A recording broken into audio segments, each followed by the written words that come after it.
November 11th at 1 p.m. Then step back in time with a World War I reenactment camp by the 9th Kentucky Infantry Regiment. And don't forget, food trucks will be on site for your appetite. Remember, honor, celebrate. This Saturday, 1 p.m., join the Kiwanis Club of Nashville, a community pillar since 1916, for a Veterans Day celebration. Witness history come alive in Centennial Park.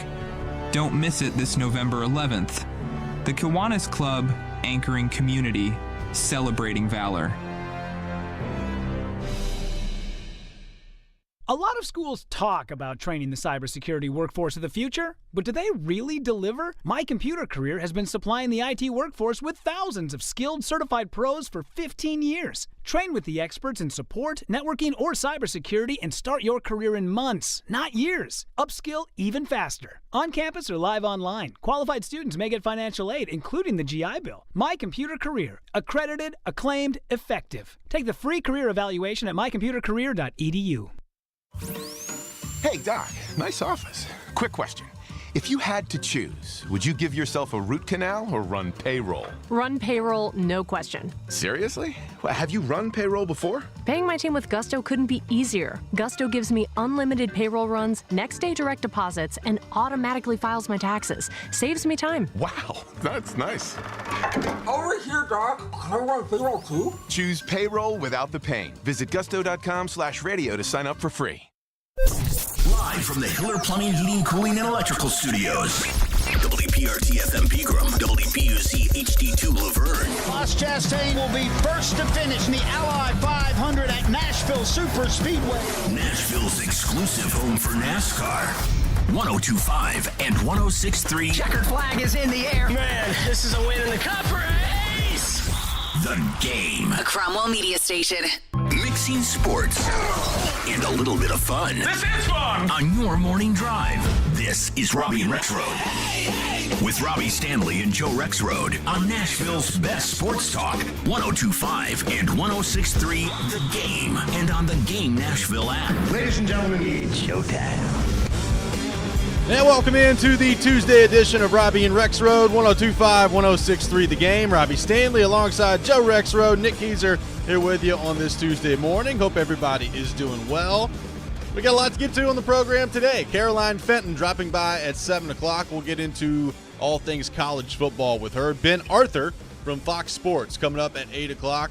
We'll get into the Titans and the rest of the AFC South with him. In the meantime, taking your thoughts, 615-737-1025 on our phone and text lines driven by WilsonCountyHyundai.com. Joe Rexrode, college basketball beginning yesterday. It's a big day here on the program. Yeah, Michigan State, overrated, baby. Sorry. Izzo was not happy in the pre-show meeting. Izzo was not happy in the pre-show meeting. In all seriousness, my God, does he have an overrated team. But that's what happens sometimes when you have a program that's really good. You get overrated teams within that program. Sometimes if your guards stay, like for years and years, that kind of means something, which you could kind of relate to Tennessee. But Tennessee, hopefully this year, won't be as reliant on guys like Vescovy and James. Yeah. Wes Rucker called it last night. Most talented team Barnes has ever had. Yeah, I saw that. I don't know if I buy that. I still think the one with Kennedy Chandler, I mean, even some of the guys they had on the bench that didn't play that much that year, and then just Chandler himself, was such a difference maker in the college game. But they got some new guys who are very good. It's a very deep, talented team. Big win for Belmont last night. LSU women's team gets upset by Colorado in their first game. So that was pretty wild to see. That is wild. Last night. Look at me. That's a minute and a half of college basketball there you talk go. To begin the season. What do you think of that? Progress. I like it. That's what we're talking about. 615-737-1025, our phone number. Paul Kuharsky from paulkuharsky.com reporting yesterday that Nicholas Petit-Frere suffering the shoulder injury in Pittsburgh. That's going to require surgery, and, quote, he is most likely finished for the season. So, obviously, that is not good news for the Titans' offensive line. Hubbard missed last week with a concussion against Pittsburgh. We'll see what his status looks like against Tampa coming up on Sunday. But Petit-Frere was suspended for 6 games. It got knocked down to 4 games. He comes back early and now hurt again and looks like he's going to be done likely for the season. And now the question becomes, number one, what do you do from here if you're the Titans in terms of how do you fill that void with him out? And number two, we talk about drafting next year. We've talked about left tackle. What about right tackle? Like, do you have any confidence in Petit Frere based on what we've seen to this point? Not good news that Petit Frere is now out and likely finished for the season. Yeah, it's not like he was playing well, but it's just another, it's another guy they're going to be missing now. So, obviously the big hope is Hubbard comes back, and I don't think he was taking Hubbard's spot at right tackle anyway. No. I don't know that he was going to stay, starting at left tackle the way he was playing. It was a small sample size, but it wasn't very good. So you still lose the depth, and now, if there was ever any talk at all about Skoronski being bumped out, this would be it. If they wouldn't do it now, then I don't think there's – the only way they'd do it, I guess, is if it just gets really desperate. But, it seems like, Dylan Radins would be a reasonable choice. He did pretty well, if you go by PFF, which is you do that at your own risk. But you watching the game, the pressures. He had a better game than like Daly and Petit Frere. Yeah, that was at right tackle. We have seen Radins work at left tackle before and do okay. So it seems like, again, it's like whenever Hubbard comes back. In the meantime, until Hubbard comes back, I assume it's Radins on the right and Dillard on the left. Yeah, but it's going to be interesting to see what happens on that front. Like, if you're the Titans sitting here today, knowing that Petit Frere is out, like, can you put Dillard back out there based on what we've seen really all season? But again, the other night against Pittsburgh, like, with your rookie quarterback, can you put Andre Dillard back out there at this point if you're the Titans? Well, if it's him or like Jalen Duncan, then yes, right? It's not great. Highsmith's really good. So yes. Highsmith blew by him and made him look silly.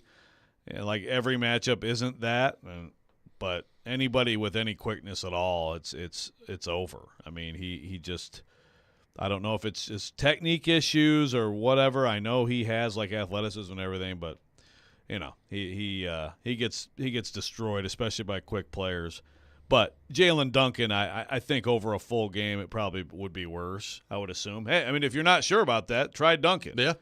But, rookie project, that's probably going to – it's just Dillard. It's basically, you get Dillard out of there as soon as you possibly can, but it may be a bit. It's all about Hubbard. Right, that's the thing. And Hubbard, it's important this week to see whether or not he can practice and what the concussion protocol looks like. And that's the thing, Joe. Sometimes with concussions, a guy's back in a week. Sometimes if you're a quarterback and you're Brock Purdy, you're back in like 3 days from concussion protocol. And sometimes it takes some time. So I don't know how severe Chris Hubbard's is and what that's going to look like for the Titans as they move ahead to Sunday. I did not think we'd reach a point this year where I was thinking to myself, Titans really need Chris Hubbard out there. A lot relying on Chris Hubbard being available, but that's where we are with this Titans offensive line. Yeah, suddenly he's like a standout somehow on this offensive line. But yeah, that's where things are. I guess good on them for finding someone competent. And we'll see on his return. But Radins, every time he goes in there, it seems to be okay. Yeah. For as much of he may be a disappointment relative to his draft positioning, but he's okay. And okay is certainly an upgrade over Dillard right Absolutely. now. Chuck on the text line says, would it really be a Titans football season unless we spend a lot of time talking about injuries? Michael says, PT will be back for the inevitable Super Bowl run. Trust the plan, with sarcasm font. This is from Michael from Madison. There you go. Yeah, that's the thing. We haven't talked about if there's a deep postseason run. At what point would he be back? So that's a good point. It's Petit Frere. It's just been tough for him with the injury, but just performance wise, it's been bad. Even going back to camp, I don't know. It didn't look good, and I don't know why. But he didn't look like a guy, because I figured this year would be, a year you would hope that he would take a pretty significant step, start to look like a third-round pick and a starter in the NFL. And just he looks worse than he did last year. He does. He looks worse, just getting beat badly. And again, if it's T.J. Watt, then you have to take that into account, and a couple times it was. So, hey, T.J. Watt has made probably most tackles who have tried to block him over a game look ridiculous at times. But, yeah, just even, again, going back to camp, and it was kind of weird. He didn't get that many reps. He had the gambling suspension, but just not what they're looking for. And you wonder, I mean, do the Titans have to – I mean, do they have to be in the market for, like, 2 tackles? You know, the hope is like one of these guys could at least be your right tackle, and then like you draft your left tackle high or something. But I don't know. These guys may be just like swing tackle, a bunch of swing tackles. 2 of them have to start, but they need to find 2 new starters. That may be the actual situation for them. Yeah, I mean, I guess by the end of the year, they obviously feel like Jalen Duncan has a ton of ability and raw talent that you've got to harness and develop. So how do you feel about him at the end of the year? But, you know, Joe, we've talked about the cap space and $100 million that the Titans have available to them. I mean, it feels to me like on the offensive side of the ball, and this is not even touching defense, but offense, they clearly need a left tackle. I think they clearly need a right tackle. I think they clearly need at least 1 more receiver, maybe 2. There's a lot to be done for the Titans, and that just kind of shows you the roster that they're working with right now. It's very limited on that side of the ball. Yeah, and maybe they're okay with the interior group moving forward, but I don't know. I mean, I think Brunskill, when he's healthy, has been okay. So, you know, your guards are okay. I mean, Brewer, 165-pound center. Yeah, looks tiny. good. Yeah, exactly. The interesting thing about Brewer is, I mean, really, other than people who just are going to find everything negative and can't stand him. I mean, I think he's been okay. Not great, but you can't address everything, you know? Are you okay with that interior trio and then you just have to address tackle? I don't know, but absolutely receiver. Shoot. What about like another running back to complement Tyjae Spears if we're going to go into next year's roster? I mean, that's another thing that they have to consider. But overall, just the offensive line. I mean, I think it's one of the worst in the NFL, and now you have injuries starting to pile up, and it just makes it worse and worse. Well, let's say Radens gets in there. I mean, I think most people at this point don't believe that Dylan Radens is an NFL starter or that he's going to be a starter caliber player in the NFL. However, I do think there's a chance that he could be better than what we've seen from Petit Frere to this point. Like, it's not a high bar, I understand that.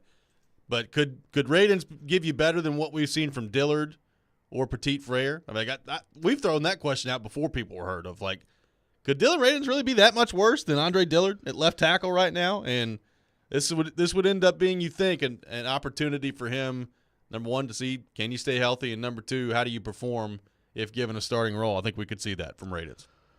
Yeah, we could, but it's also, I mean, just go back to last camp. Radens gets the opportunity to be the right tackle. They bring in the rookie, and it's pretty clear pretty early. I mean, the rookie is going to pass him, and he does. Yep. So why now I guess you could, if you want to be real optimistic, Radens has just improved a ton, you know? And he's just accelerated, and so now but I mean, he only gets out there by necessity, by injury. Yep. So clearly they don't have him ahead of Petit Frere, or they didn't before this. So what are we talking about? I mean, over time, I think you got to keep those expectations pretty limited, considering that, you know. I mean, Petit Frere comes in cold and he's ahead of him, beats him out last year, and isn't very good from what we've seen. I just wonder, can he physically get can you get a hand in front of somebody? Like, if somebody's rushing on the other side, like Dillard is like one of those, just turnstiles that people go through. Can you get like a hand out there, or even start to move like part of your shoe once the snap happens? To move. That would be good. Yeah, maybe some improvement there. 615-737-1025, our phone number. 615-737-1025. Nicholas Petit Frere likely finished for the season, according to Paul Kaharski. We'll take your thoughts on that. Take your thoughts on the Titans offense as well on our phone and text lines driven by WilsonCountyHyundai.com. You're listening to Robby and Rexrode, 102.5, 106.3 The Game. Predator Brewhouse fans, Brewhouse South in Cool Springs, Brewhouse 100 in Bellevue, and Brewhouse West on Charlotte Avenue are 102.5 The Game's official home for Predators watch parties. Catch all the games at Brewhouse and enjoy great specials on Blue Note Bourbon and Black Abbey Beer. We are your home for Smashville. 102.5 and 106.3 The Game and the Game Nashville app. When the festive bells ring and everyone gathers round, make sure your home's ready for it. From flickering lights to chilly nights to busted pipes, Lee Company is here to help. Heating, air conditioning, plumbing, electrical, or any fix-up you need, we've got the experts ready. Head over to leecompany.com. That's leecompany.com. Remember, Lee Company, all you need, so you can enjoy the holidays worry-free. Genesis Diamond's biggest and last sale of the year is coming. November 17th through 19th. It's an extraordinary event with savings of 20, 30, up to 35% store-wide. Rings, earrings, pendants, bands, bracelets. Nothing's held back for this once-a-year, 3-day store-wide sale. Acclaimed designers will be flying in with expanded collections and special pricing. Plus, get 0% interest financing. Luxury pre-owned Rolexes are also included. Lab-grown diamonds, too. Discounts up to 35%. Genesis Diamonds. November 17th through 19th only. Green Hills and Cool Springs. It's time to celebrate this fall and unleash the beast. Monster Brewing proudly presents to you Beast Unleashed. 0 caffeine, 0 sugar, all the adult beverage fun. The Beast is unleashed with great taste, bold familiar flavors, and 6% alcohol. Go wild with Mean Green, White Haze, Peach Perfect, and Scary Berries. Don't fear the Beast. Enjoy Beast Unleashed at your next tailgate or football party. Drink responsibly. Must be 21 and over. Teddy's Tavern, downtown's newest bar with an old Nashville feel, is conveniently located across the street from Bridgestone Arena and just blocks away from the pedestrian bridge. Get a taste of the new brunch menu to fuel your Titans Day pride on game day. Pre-game specials from 9 a.m. till kickoff when the Titans play at home include 2-for-1 draft beers, mimosas, and Bloody Marys. Teddy's Tavern is where you want to be before every Titans home game, so come downtown early and meet me at Teddy's.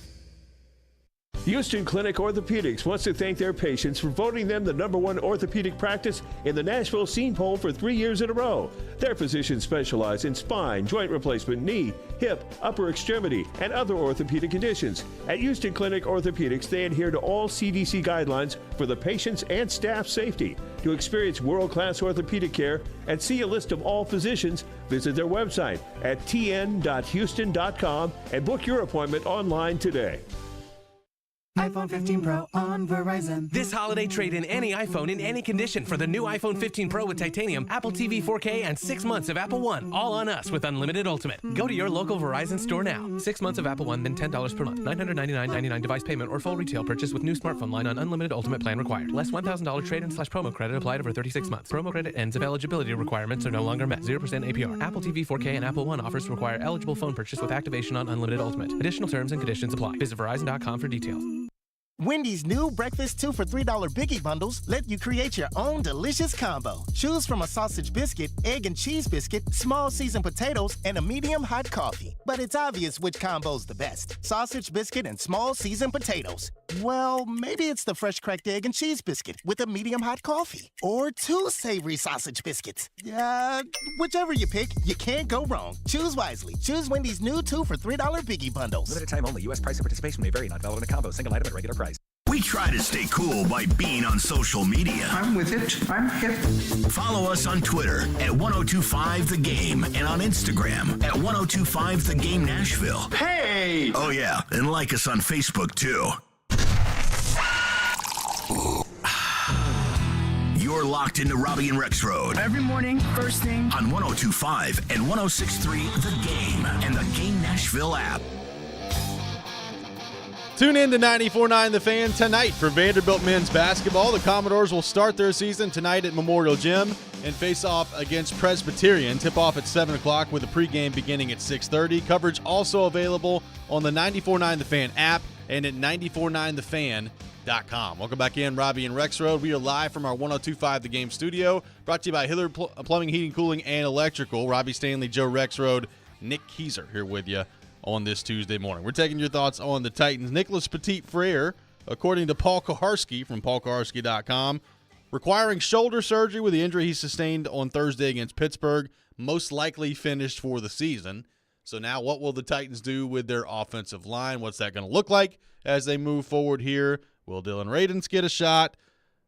How bad is this going to be with Will Levis back there trying to improve and trying to continue to show progress in his rookie season? We'll take your thoughts on that. Wes in Clarksville says, whoever thought our current offensive line would be sufficient for this year deserves to be fired.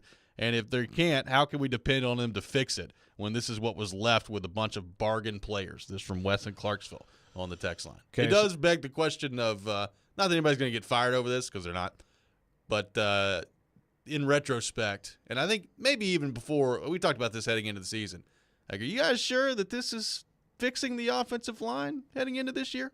Well, it's all about left tackle. It is. Everything else I don't have a big issue with. I mean, you don't expect Petit Frere to get a 6-game suspension. You also don't expect him to regress. Yep.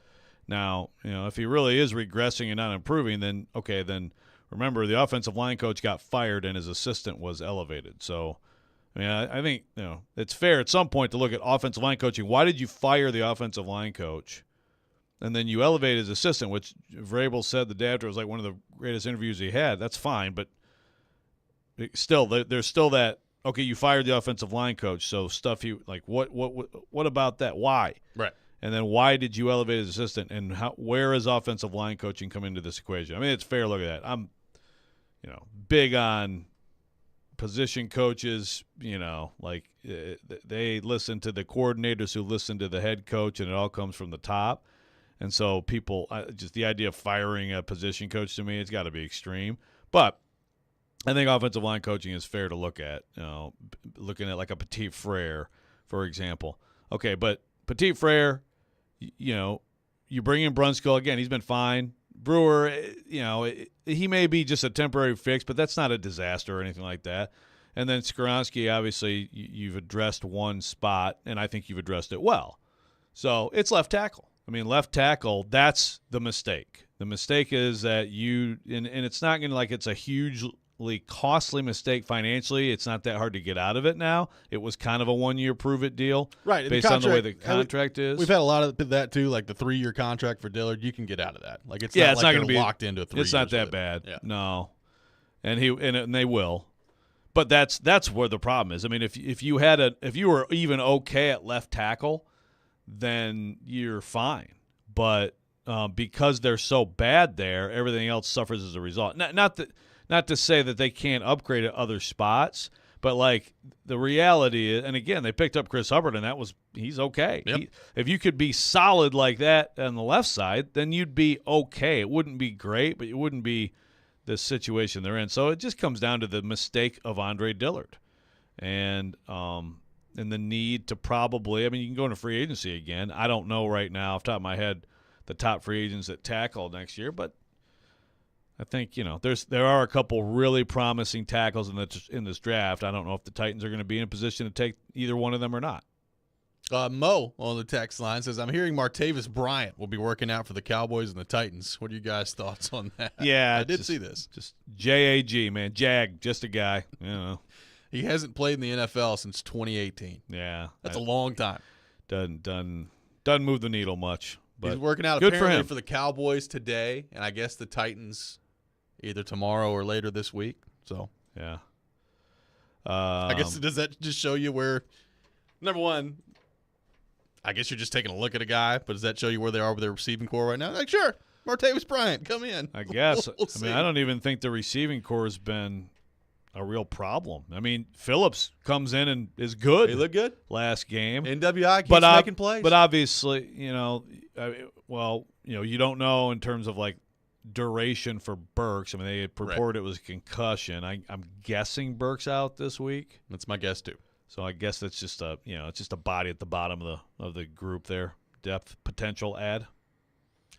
I guess I'm trying to remember receivers that have been out of the league 5 years, coming in and working out, and that ever actually amounting to anything. Yeah, I can't think of anything. Five's a long time. Yeah. So I don't know. I don't know that I would But have good for huge him. expectations for Martavis Bryant if I was a Titans fan. Yeah, he's there in case 3 guys get hurt. If he's there at all. Right. So we'll see what happens on that front. But I think it's going to be, basically what we've seen so far with DeAndre Hopkins getting the lion's share of the targets and then other guys kind of filling in. I am interested to see, speaking of Kyle Phillips, was that kind of the beginning of something? It looks like Levis and Phillips have a nice connection. Phillips was able to stay healthy, so that's the main thing, but gets open. We talked last week about, leading into the game, the numbers would tell you analytically that Kyle Phillips very good at creating separation. And the league average was like 2.27 yards of separation or whatever it is, and he was in the 4s. So very good at creating separation. Really good game from Phillips the other night. Never going to be, I don't think, like some 8 or 9 catch guy in a game, but 4 catches for 60 yards the other night. You'll take that every time from Kyle Phillips. Exactly. That's he's not supposed to be. He's just a chain mover, just a guy who can get open in the middle of the field, move the chains, gets open, catch the ball. So, it's very simple. So, it was a promising, and that's all I've been saying. The guy, if he can stay on the field, can help this offense. And this offense needs every bit of help it can get and every bit of help from the receiving core outside of DeAndre Hopkins that it can get. Rabel speaking today. Do we think there's anything on Tannehill Levis today? I don't know. I'm going to guess no. I'm going to guess it's just going to be, we're going to see where Ryan is tomorrow because, like today is Tuesday. Today's not a practice day. Right. This is normally would be the Monday presser. They just pushed it back because they had the extra day. So it's like Vrabel and 2 players. I'm guessing Vrabel's going to say, yeah, we'll see tomorrow where Ryan is. And then tomorrow, maybe – the thing we'll is – see Thursday where Ryan is. But tomorrow, I think it's before practice. Yeah. So he could say again, we'll see where Ryan is. Yeah. And then, Thursday, it's one of those things. It's like, are you asking Levis to keep a secret all week? If he's getting the 1s reps or whatever. So, Vrabel could address it maybe, and he'll say, Will's the starter, and that's that. I'm gonna guess today. As long as he can not do it, he probably will. He doesn't care if everybody's mad. That would be my guess. Let's go to our 102.5 The Game phone line, driven by WilsonCountyHyundai.com. Welcome in, Jaden. Jaden, good morning. Thanks for calling in. Morning, gentlemen. How are y'all? We're good, man. Good. Good. So I have a question, and it's kind of a Stillman question, so I'm going to apologize in advance, but I feel like it's a necessary question to ask. So over the past 2, 3, maybe 4 years, we've known that the Titans have had a lot of injury trouble. Do you think that it could be a trainer issue, considering all the injuries that we acquire every single year, whether it's hamstring or ankle or ACL with Landry last year or 2 years ago? I just feel like it's a question that needs to be asked, and I want to get y'all's opinion on it. Yep, thanks for the call. Never heard that question before. Yeah. Thank you, Jaden. No one's ever brought that up. It's weird. Injuries to me have not been a huge problem this year. No. This has not been what it's been the last 2 years. Now, I know Tannehill was hurt, so there's that with the high ankle sprain. But I don't think the Titans have had like some huge issue with injuries this year.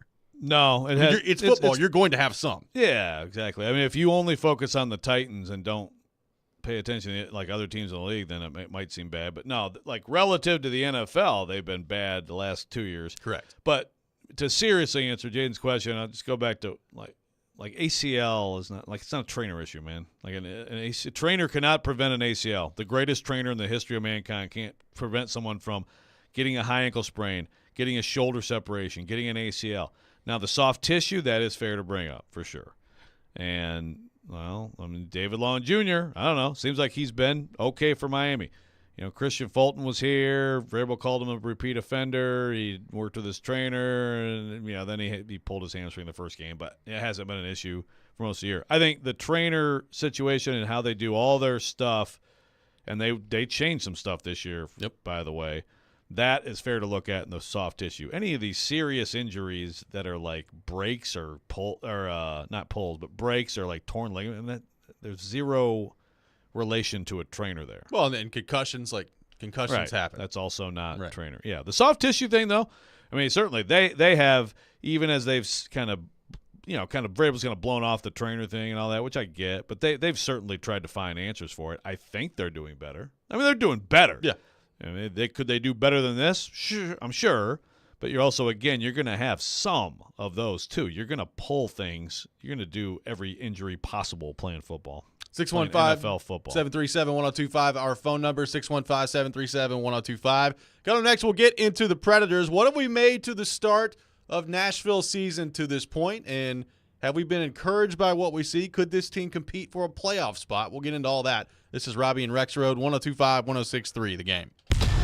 Vanderbilt basketball lives here. Hey, it's Kevin Ingram. The Commodores open the season on Tuesday against Presbyterian. Join Tim Thompson and me for all the coverage starting at 6:30. Your home for the Commodores is 94.9 The Fan and the Fan app. Green Day present the Saviors Tour. Live in Nashville. Welcome to Geodis Park, Friday, August 30th. Celebrating 30 years of Dookie and 20 years of American Idiot. Green Day with the Smashing Pumpkins, Rancid, and the Linda Lindas. Pre-sale for City Card members begins Tuesday at 10 a.m. at LiveNation.com. Green Day, the Saviors Tour, fueled by Monster Energy. Want an inexperienced surgeon? Okay, nurse. I'm ready for the scalpel.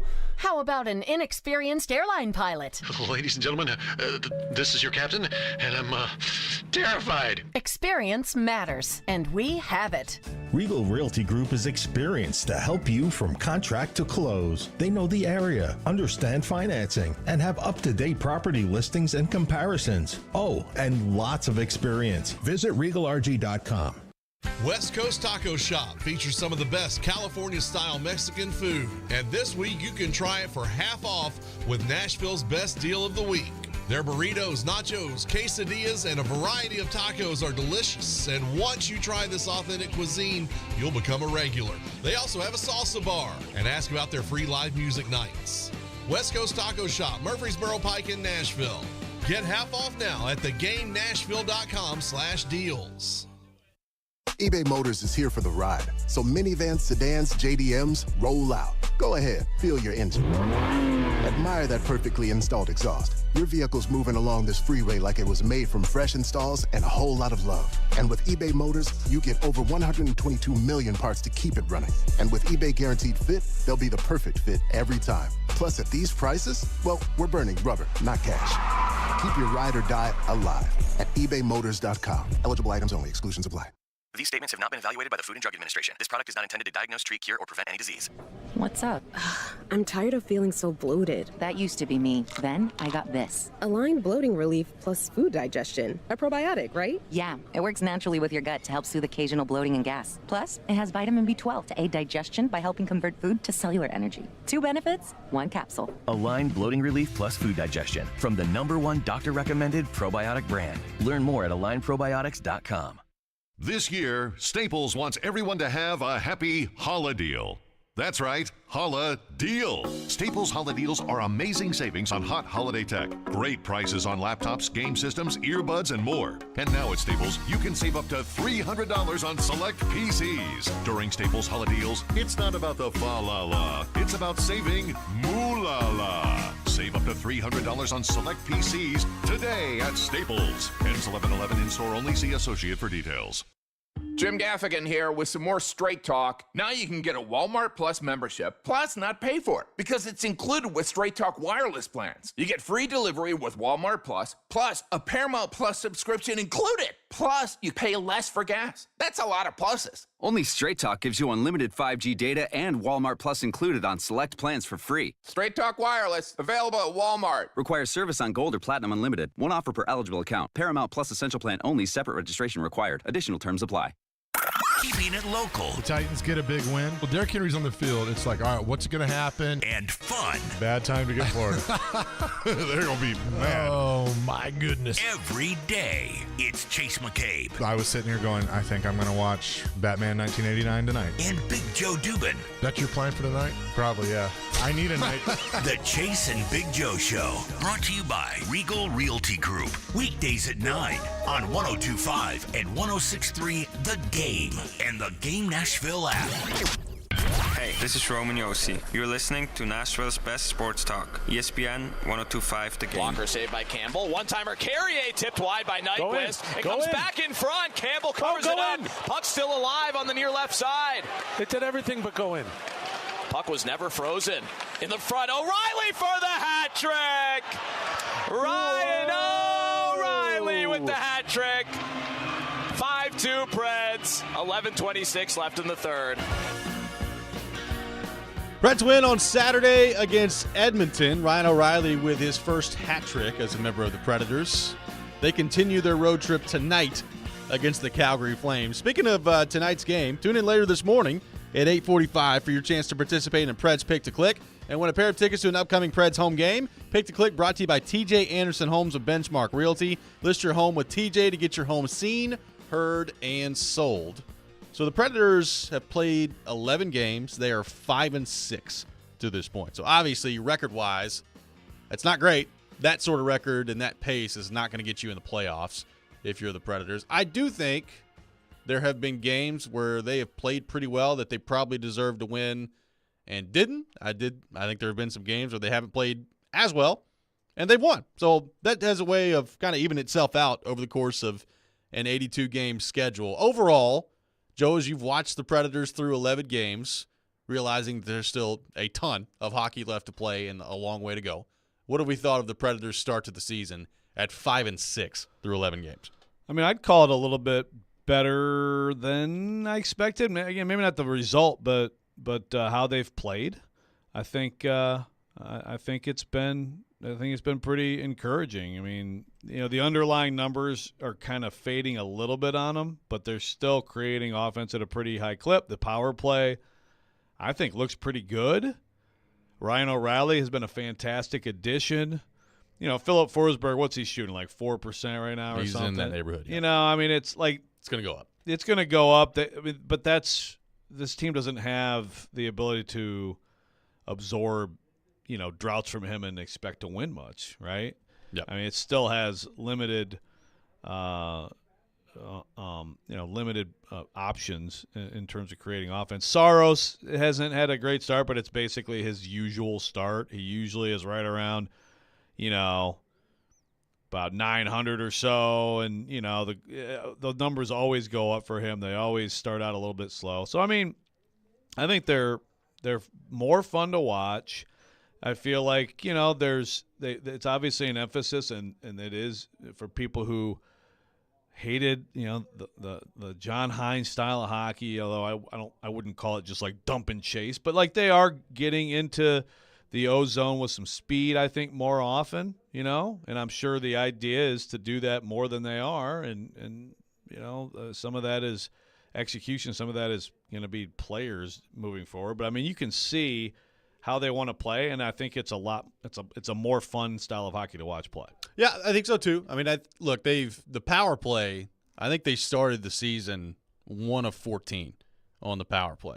And since then, they've worked their way back up to number 12 in the league. They're actually tied for 11th in the league with Vegas at 23.4%. So the power play, which has been Andrew Burnett's kind of specialty in the NHL, it's starting to figure things out a little bit. And I still think personnel-wise, obviously Forsberg and O'Reilly and Yossi, and they've got some guys that can run a good power play. I still think their power play is not as equipped as some of these other teams to have some of the gaudy numbers that we're used to seeing. I think they've done a really good job of figuring out how to make the power play a weapon for them. Like with the personnel that they have, the 12th best power play, or tied for 11th in the league right now, I think is pretty good. So I think Andrew Burnett has done a good job with that. I think that's really encouraging as some of these younger players hopefully start to figure more things out in your season, and what kind of a season you end up having is, are you good on the power play or are you not? I mean, and we've seen both sides of it here with the Predators over the last 5-6 years. So that part of it's been really encouraging. Defensively, I think they've been okay so far this year. McDonough's hurt right now. We'll see if he's able to go back in there tonight or not. It kind of doesn't look like it based on practice the other day. But, they've had Luke Shen hurt. Now McDonough's banged up a little bit. Fabro, I think for the most part, has been pretty good. But they have given up some odd man rushes this year that you got to try to find a way to stop. I agree with you, though, for the most part. I think if you're a Predators fan watching them play, I think for the most part it's looked a little bit better than I thought it would to this point. And it does allow you to start wondering, all right, well, what will it look like once Forsberg starts to put it in the back of the net? I mean, he scored Saturday on a wraparound. We've seen him before. I mean, he had 4 points in the game, but he scored a goal. We've seen him before. Once one goes in, sometimes they come in bunches with Forsberg. So what does that look like? Can O'Reilly keep it up? He's been great to begin the season. Tommy Novak, at this point, Joe, and I've wondered after last year, he was basically a point-per-game player for the last half of the year. He's probably not that, but Tommy Novak's pretty good. Like, I think there's enough sample size at this point to realize he's pretty good, and he's been very productive. I don't expect that to slow down. Really, the question I have moving forward from a lineup perspective is, like, is Tomasino going to get back in there? You know, he's been a healthy scratch a lot so far this year, and I hadn't seen much from him when he's been in the game. So what is that going to look like? Is he going to get sent back to Milwaukee at some point? But overall, I think you have to be extremely encouraged by what you've seen from the Predators to this point. Are they a playoff team?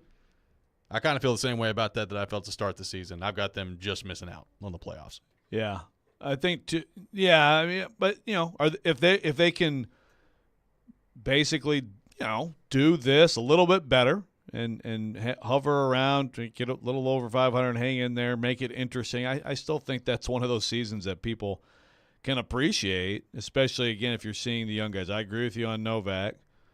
Parsonen obviously gets the opportunity early, and then, he's been moved around a little bit. I mean, Parsonen and Evangelista are the two guys, because right now with Tomasino, I think it's kind of like, well, we'll see if he figures it out. I mean, it's obviously not overall. You can't call that encouraging. Evangelista and Parsonen are two guys I think are just very important guys this year in terms of seeing them go through the full 82, seeing if they can be healthy and seeing if they can continue to build. Because I think you see good things from both of them. Can they get to a little bit higher level of consistency at this level? And then the other part of this to keep in mind in terms of the record has just been the schedule that they've played at this point. They've played some very good teams, and they've kind of held their own through this point, and that's starting to change. They've played Edmonton twice. I thought Edmonton was a good team, and apparently they're not. It's bizarre. They lost again last night. They're 2-8-1 to begin the season. So. That's wild, man. I mean, they've played the Sharks, who are 0-10-1, and might end up being the worst team I've ever seen. We'll see what happens there, but they're pretty bad. So they have played teams record-wise a couple of times that have not been very good at this point, but, I mean, they played Tampa. They played Vancouver twice, who's 9-2-1 so far this year. I mean, they've played Tampa Bay, Toronto. They've had a really tough schedule to this point. So you've got Calgary coming up tonight. You got Arizona at home on Saturday. When the schedule from a quality of competition standpoint gets a little lighter, can you take advantage of that if you're the Predators? I mean, the Ducks have been actually better than people thought they were going to be so far this year. They're 7-4, but I still don't think they're very talented. So you got games against teams like that coming up, and can you find a way, especially coming off this road trip when they come back home, to take advantage of that and collect some points? If you can, then that's kind of how you get your head above water from a record standpoint, and then you see where you go from there. And like you said, Saros, I mean, his numbers right now, he's at .909 save percentage, 2.68 goals against average. Both of those are below where he normally is in his career. That's gonna pick up. Those are basically first month numbers, though. Pretty much. Yeah, right around there. Yeah, so they'll pick up. That's the thing. This team, you have to take advantage of the opportunities against lesser or equal or lesser competition. And the recent teams have had too much of stumbling in games you shouldn't. And I know in 82 games, I mean, anything can happen on a particular night. But, yeah, you got to take advantage of those opportunities because you're right. The schedule has been challenging. What have you made of the start of the Predator season? They're 5-6 through 11 games. What have you thought of the way that they've played? What have you thought of Andrew Burnett and his new system? We'll take your thoughts on all that. 615-737-1025, our phone number. Caroline Fenton coming up at 7 o'clock. All that ahead. This is Robby and Rexrode, 102.5, 106.3, The Game. Every Wednesday at 8:30. Call Join Robby and Rexrode for The Choice is Yours. 2 sports questions, 2 non-sports questions. They'll answer a couple of questions about life and sports. The Choice is Yours is built by Jared Companies. You have a choice. So when you have a need for site and utility work, fire protection, concrete and asphalt services, the choice is simple. It's Jared Companies. For more, visit jaredcompaniesinc.com. The choice is yours. Wednesdays at 8:30 on 102.5 and 106.3 The Game and the Game Nashville app. Twin Peaks is the best in the game. Here, you're in the red zone for every college rivalry and divisional matchup all season long. On game day, you never have to decide which teams to watch, only what combination of bites, burgers, wings, and more to order. Plus, where else are your favorite draft beers always poured at a frozen 29 degrees? Only at Twin Peaks, the #1 sports bar. Get wings the way you want them. Try Twin Peaks wings bone-in breaded, naked, smoked and grilled, or boneless in your favorite sauce or rub. Fast-paced health provides easy access to quality care close to home. The streets you live on are the streets we live on. We're part of the baseball games and Main Street parades. Your community is our community, and it's our mission to provide you with quick, convenient, and affordable health care. We're here for the injuries and illnesses, the preventative treatments, the chronic conditions, and so much more. Fast-paced health. 2 new locations, Antioch and Mount Juliet. When Genesis Diamonds has a sale, you know it's the real deal, and it's happening November 17th through 19th. Our final store-wide sale of the year with deep discounts up to 35% off. This is the big one, the one where they break all the rules. Plus, Genesis selection is nearly double, with designers flying in their entire collections, all on sale. This is the last and best jewelry buying opportunity of the year. Luxury pre-owned Rolexes included. Lab-grown diamonds on sale too. Save up to 35% and get 0 interest financing. November 17th through 19th at Genesis Diamonds, Green Hills, and Cool Springs. Vanderbilt Commodore fans, 102.5 and 106.3 The Game, along with 94.9 The Fan, is your new home for broadcast of games and the Commodore Hour on Monday evenings. Catch all the action for football, men's and women's basketball, and baseball all season long. Go Doors! Today, football is a game of sound. What if you couldn't hear your coach's play calls? What if you couldn't hear the referee's whistle? For deaf and hard of hearing athletes like me, these what-ifs are a reality. But with the AT&T 5G helmet, now we can see play calls just like the other teams hear them. Connect the player, change the game. Learn more at att.com/5G helmet. Connecting changes everything. AT&T. AT&T is a proud supporter of the Gallaudet Bison AT&T 5G helmet, not for sale.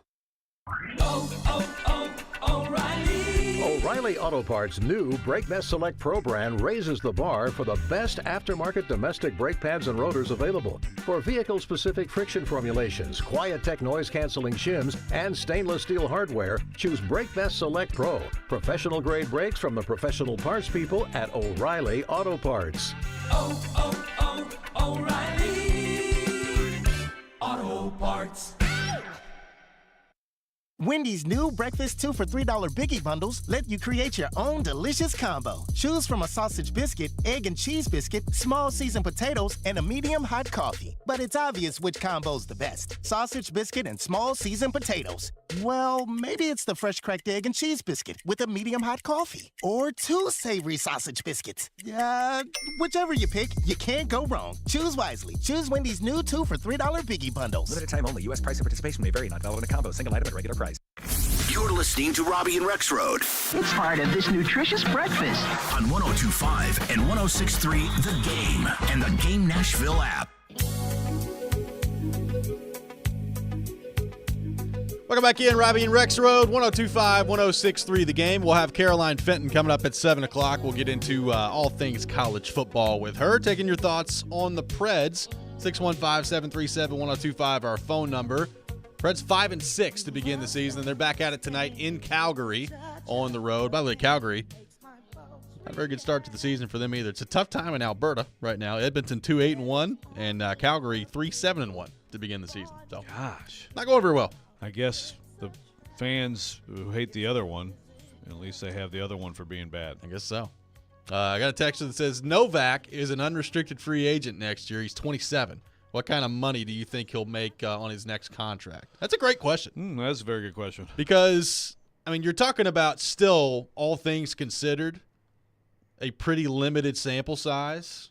I mean, he's played 89 games in his career in the NHL to this point. So barely over a season's worth of games. So it's not much to go on.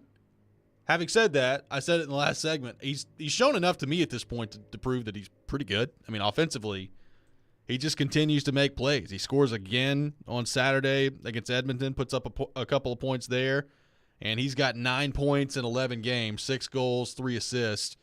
I mean, you're talking about a guy that's on pace for, 70-something points right now. So is he going to sign kind of a longer-term deal? Does Barry Trotz have any interest in that?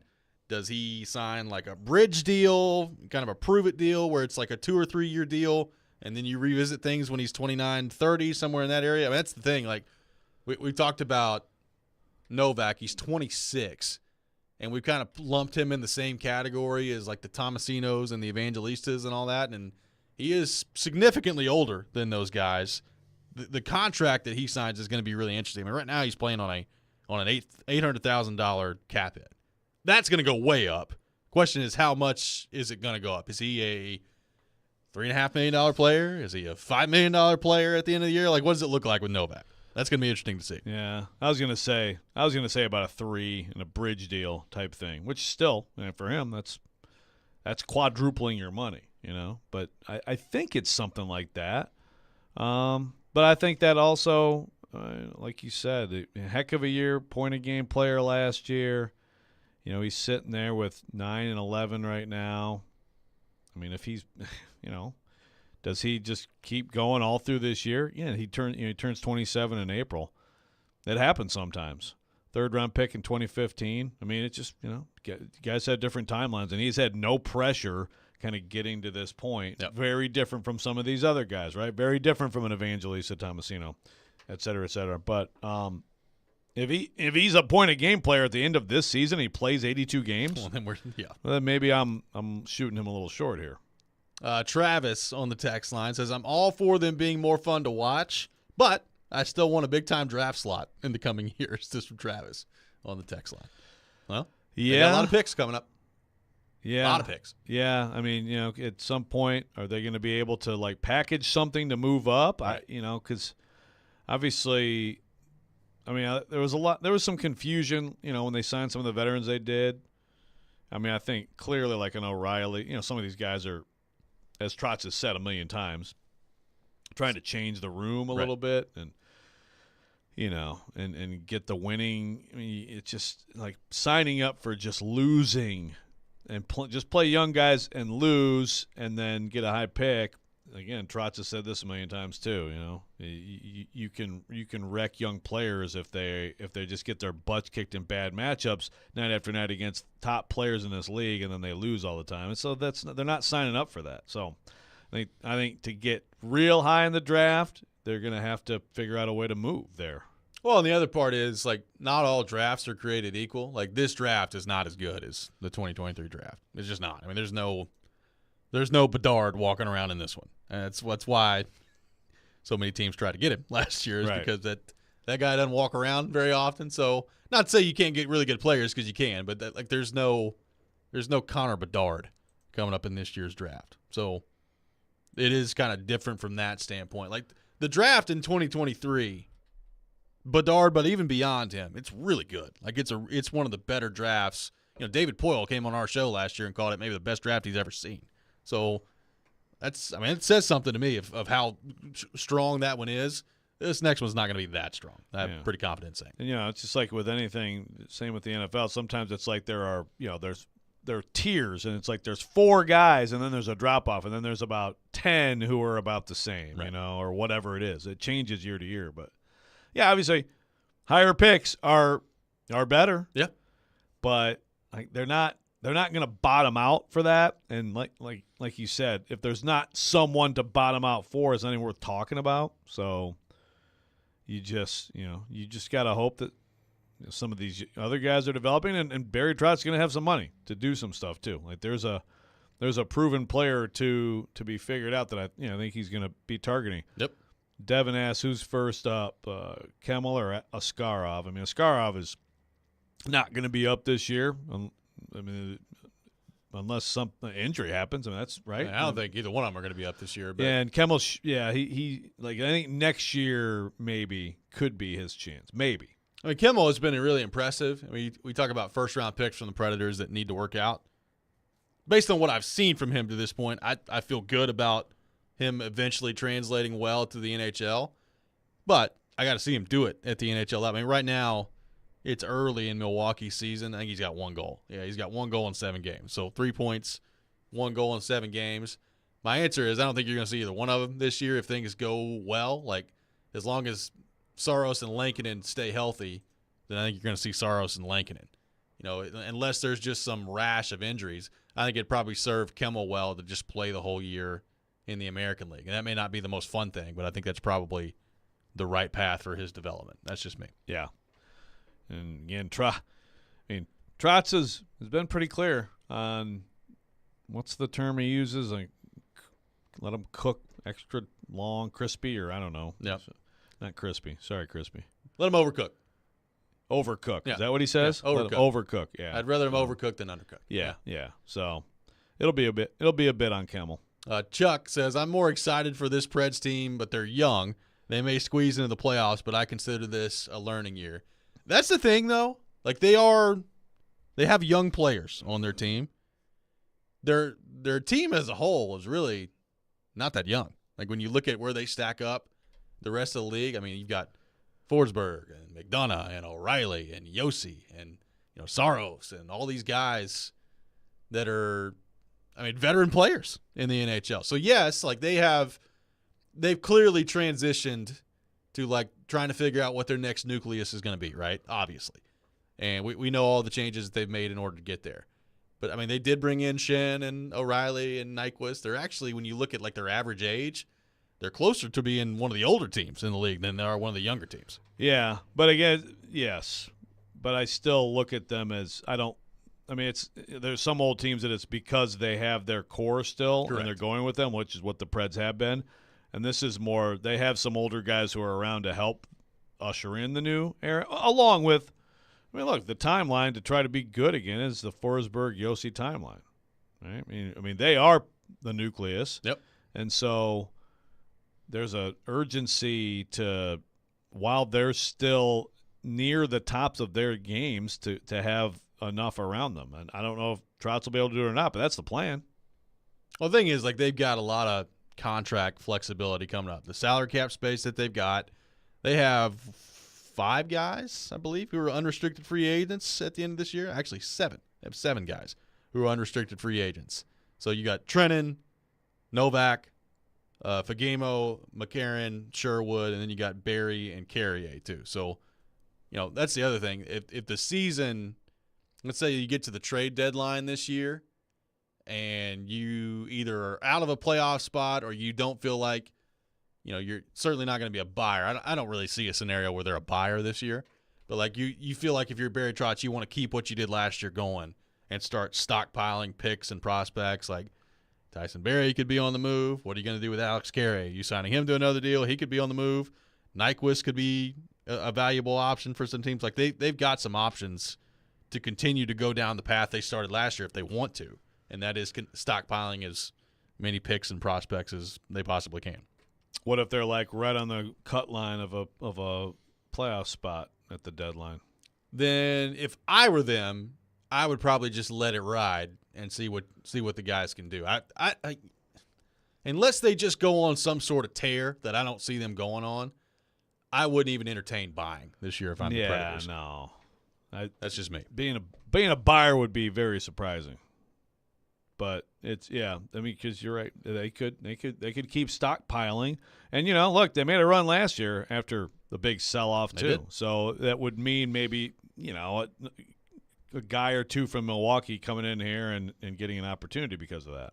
Real quickly, David asking about Saros and trade chatter. What's your thoughts on Saros? Is he going to be traded or a long-term contract? Everything that we've heard from Barry Trotz, to me, Joe, makes it sound like he wants to sign him to a long-term deal. So I don't anticipate him being traded. I mean, I think that there's some public haggling with his agent and, you know, wanting to make sure that, like, they get a deal they like. But that's what it seems like. The proven commodity seems to be the choice, which I think then means Askarov at some point is moved. But yeah. Or you could. I guess. You could go both of them. We'll see. You could. We'll see. Coming up next, we'll be joined by Caroline Fenton. We'll get into all things college football with her. This is Robby and Rexrode, 102.5, 106.3 The Game. All the big plays. And we are done. Vandy 24-21. All the big stories. I'm sure Vandy will be a much better team if Clark Lee is the coach. All in one place. We are Nashville's best sports talk. 102.5 and 106.3. What a stop by UC Sarah. Then he wouldn't end up on my team. Driving his way to victory lane. I think that's the right strategy. The Game and the Game Nashville app. ElectronicExpress.com. We make it happen.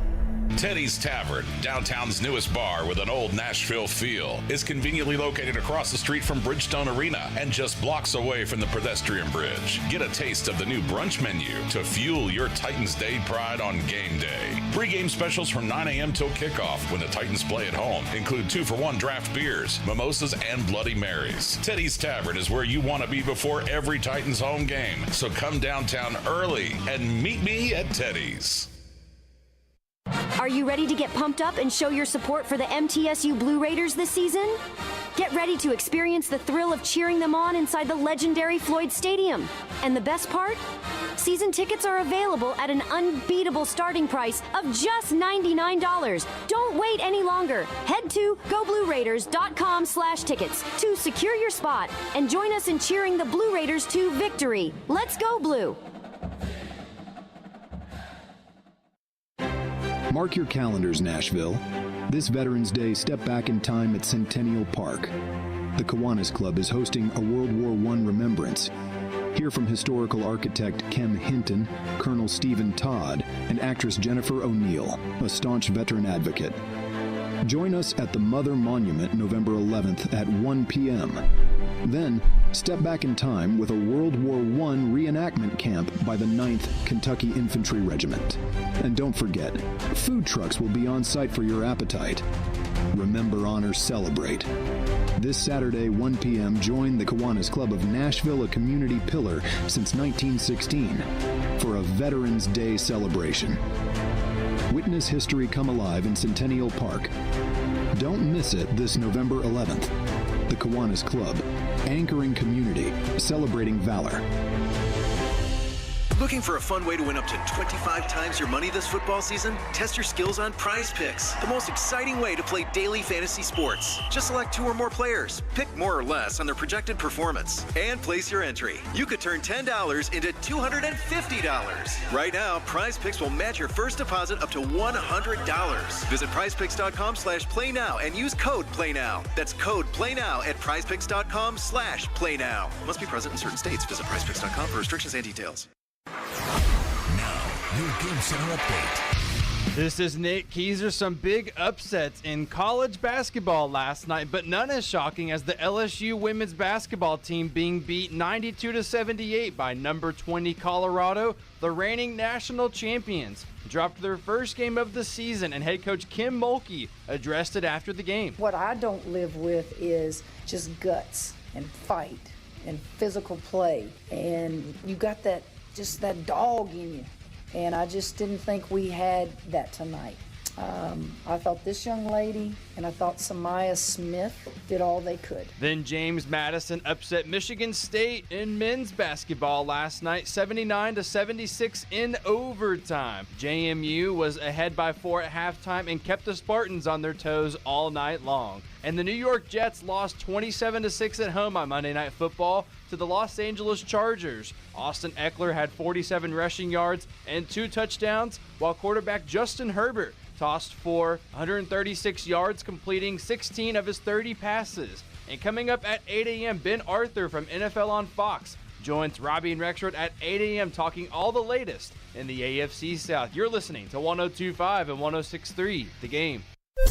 Live from the Hiller Plumbing, Heating, Cooling, and Electrical Studios. WPRT FM Pegram, WPUC HD2 Laverne. Broadcasting on Alexa. I appreciate that. And other smart speakers. 102.5 and 106.3. And a score! You can run different offenses. The doors on the board. Off the field, on the field. The Game. A Cromwell Media Station.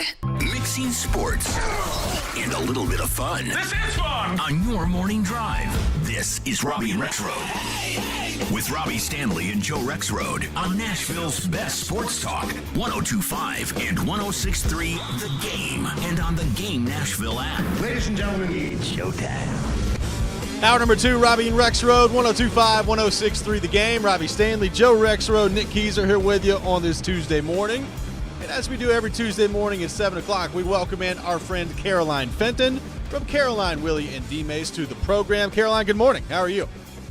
Good morning. Doing just peachy. That's Happy good. to be on here with y'all. Happy to have you with us. Thanks for taking time to be with us this morning. So, Caroline, Tennessee, in their last 3 games, they are dominating Alabama in the first half. They choke it away and get their butts kicked in the second half of that game.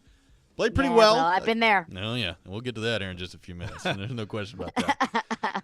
They play pretty well against Kentucky, get the win on the road. UConn is what it is. I mean, it's basically a scrimmage game for the Vols this past week. Then you got Missouri, who hung in there pretty nicely with Georgia over the weekend on the road. It's a really intriguing game to me, and a lot of people are already looking ahead to Tennessee, Georgia, but Tennessee, Missouri, really fascinating to me. What do you make of that matchup coming up on Saturday for the Vols? I think that it is a fascinating matchup. And if there was anyone that wasn't maybe giving Missouri the respect that they deserve, if there was anyone thinking that Missouri was maybe just a flash in the pan, I hope that the performance that they put up against Georgia shows you how good of a team Missouri really truly is. Now, I think what it comes down to on Saturday against the Vols is, can Missouri run the football or not? Because they ran for over 150 yards on Georgia. I mean, Cody Schrader alone had over 100 rushing yards. Brady Cook showed that he can extend plays with his legs. He can escape pressure. But nobody can take the runaway quite like Tennessee. I mean, it's Tennessee, Alabama, sometimes Texas A&M if they feel like showing up that day defensively. And that's really it in the SEC in Georgia, of course, in terms of being able to completely stuff the run and take it away from you. So if Tennessee is able to do that, I mean, I do think that Brady Cook can win a game with his arm between Brady Cook and Luther Burden and Theo Weiss and Mookie Burr. But Missouri wants to have a balanced offense. They want to run the football to set up the pass. I mean, Brady Cook had a good day, not a great day. Turned the ball over twice against Georgia, which that's going to happen against one of the best defenses in the country. But I'm intrigued to see what Tennessee's game plan is. Is it, just send a jumbo package up to the defensive front, take the runaway, and then say, okay, Brady Cook, let's see what you can do with your arm. Because I don't think that's a bad game plan defensively. I don't think that's a bad path to victory for the Vols. But Missouri is a damn good football team. And the fight they put up against Georgia, I think, proves that. Yeah, I was stunned by how well they ran it in that game. And I mean, to me, Tennessee, we saw what Kentucky's passing game did to Tennessee's secondary on the road. I feel like, Missouri can do some things in this game. But on the other side, I've seen Eli Drinkwitz's defenses just get annihilated by Tennessee 2 straight years. Very different offense. But I must say, Caroline, and I want to see if you agree, Joe Milton looks all right now. I feel like Joe Milton has, to some extent, answered the critics. He's still limited in some ways, but I feel like he's playing really well and gives them a chance to win this game with a more balanced offense. I would say since the Texas A&M game, when the Vols did not have a passing attack, when it was just, 1975 style of football, which is just fantastic.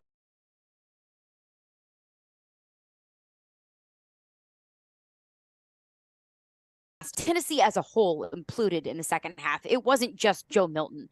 It was defense, it was offense, it was special teams. It was everything in the second half against Alabama.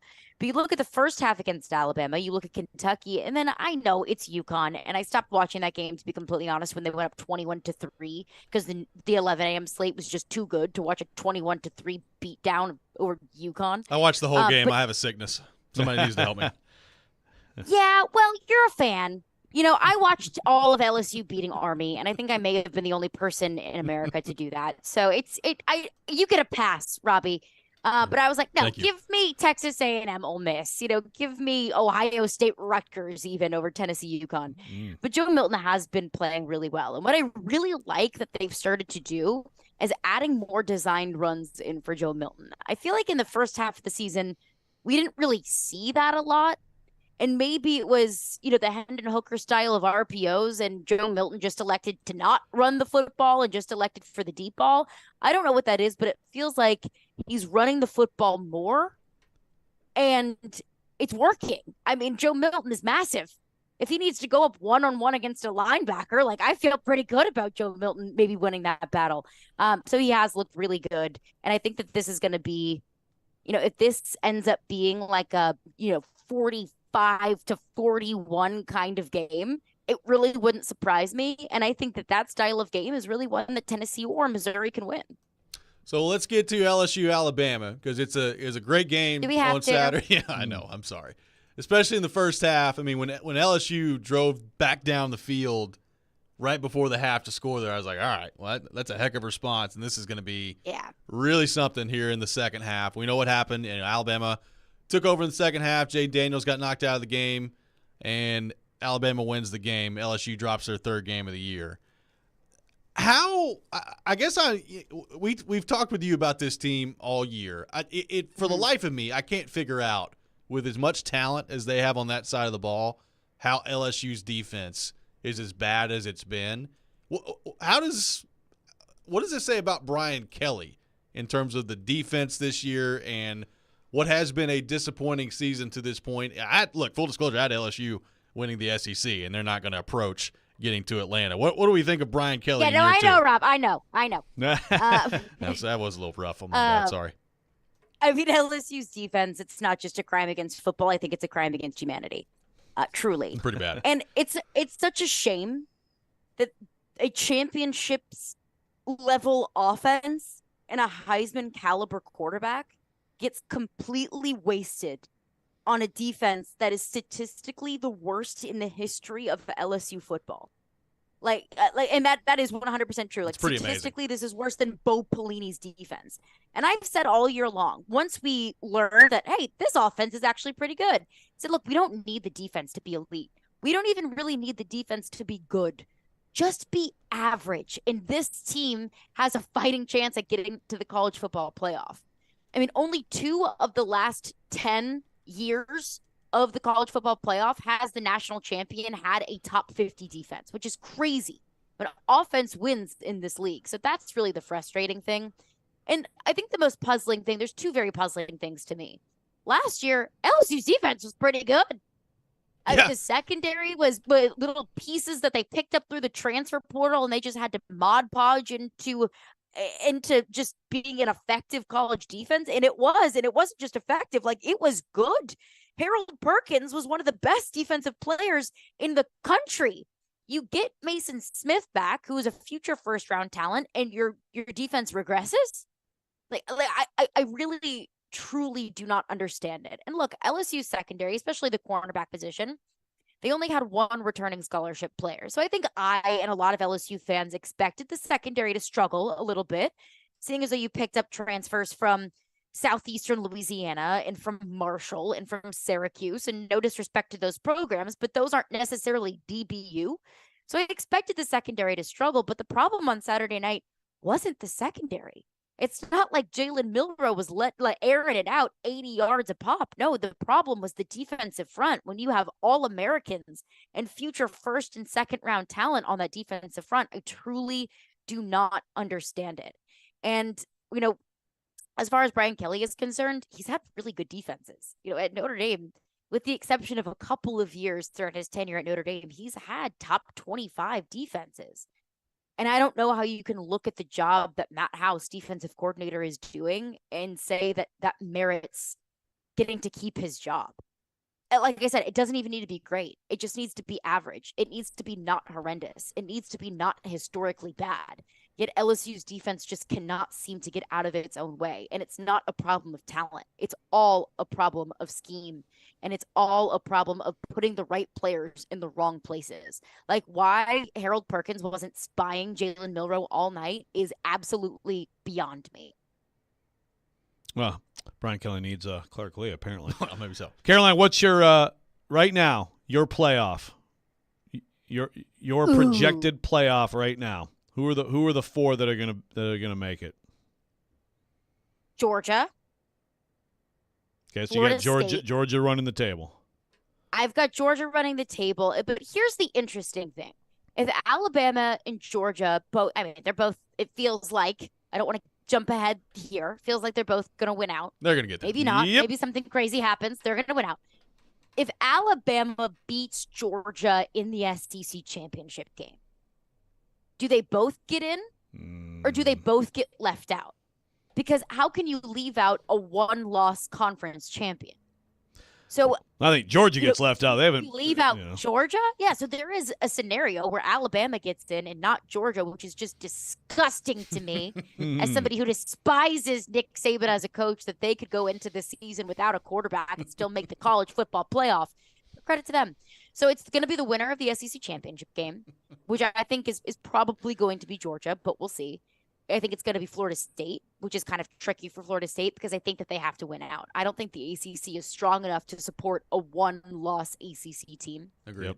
I think it's going to be Washington, and I think it's going to be either Michigan or Ohio State, which is also a shame because I feel like Oregon should be in there because Oregon is such a good team. I think Oregon's going to beat Washington in that rematch. I think they're flat out better than them. So that's an interesting one. If Oregon does win that, you putting them in? I think it should be Oregon. Yeah, I'm with you. I think there's some scenarios where they could get hosed. I know Washington won that head-to-head.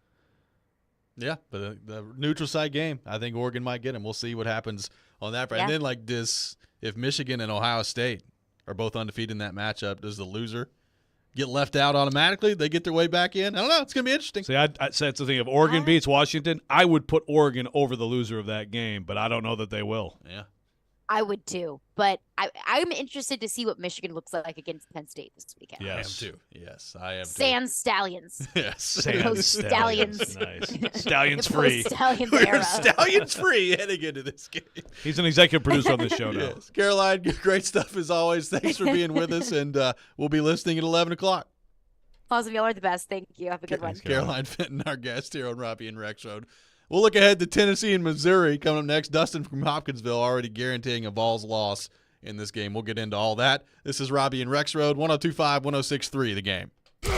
He breaks down every game. The players are still going to be fine. And knows the ins and outs of the two-tone blue. They deal with their own position coaches. He is ESPN NFL Nation Titans reporter Teron Davenport. It's clear what he's doing. TD joins every Monday at 1, Thursdays at 3, Friday mornings at 8, and anytime on the Talkin' with TD podcast. I think that's really cool how he could show both sides. TD is on 102.5 and 106.3 The Game and the Game Nashville app. Go big or go home. Unless you're part of Smashville. Because here, going big means you are home. Big hits. Big names. Big history. Big energy. Welcome to Smashville. Preds fans, join us as we take on the Arizona Coyotes this Saturday, November 11th at Bridgestone Arena. Secure your tickets today at NashvillePredators.com.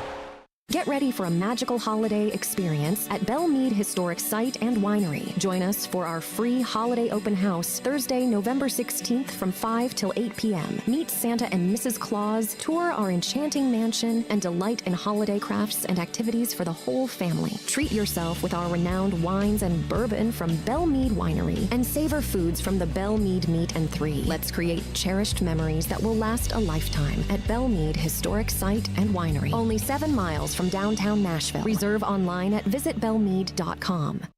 Out on the trail this morning, the cool fall air whispered to this old cowboy that fall is here and it's time for football tailgates, bonfires, and hockey nights in Nashville. And when it comes to my adult beverages, you can bet your snakeskin boots that I'm going to be loading my wagon at Red Spirits and Wine. At Red, I can always find what wets my whistle, whether I'm in the mood for a great single barrel whiskey a fine bottle of vino, a smooth smoking cigar, or a growler of my favorite craft brew. Red's got you covered when it comes to selection and price, but it's Red's Cracker Jack crew that always gives me the best service and recommendations. Heck, I could tell you all the great things about Red until I'm blue in the face, but I reckon you just need to see the best darn water and depot for yourself. That's Red Spirits and Wine, Highway 70 South and Old Hickory Boulevard, or online at Instagram, Facebook, and redspirits.com.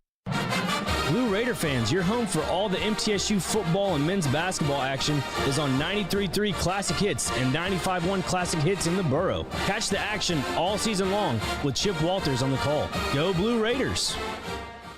Your company's hiring. Who isn't? We would love to show you how to use 102.5 The Game to attract and retain employees. We can also help you find the exact person you're looking for with a targeted digital campaign. You can trust our team to help you build your team.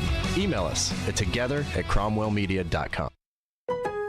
Get big savings and big rewards during Provember at Lowe's. Right now, MVP's members earn 3 times the bonus points on DeWalt products and save $200 on a DeWalt sliding compound miter saw.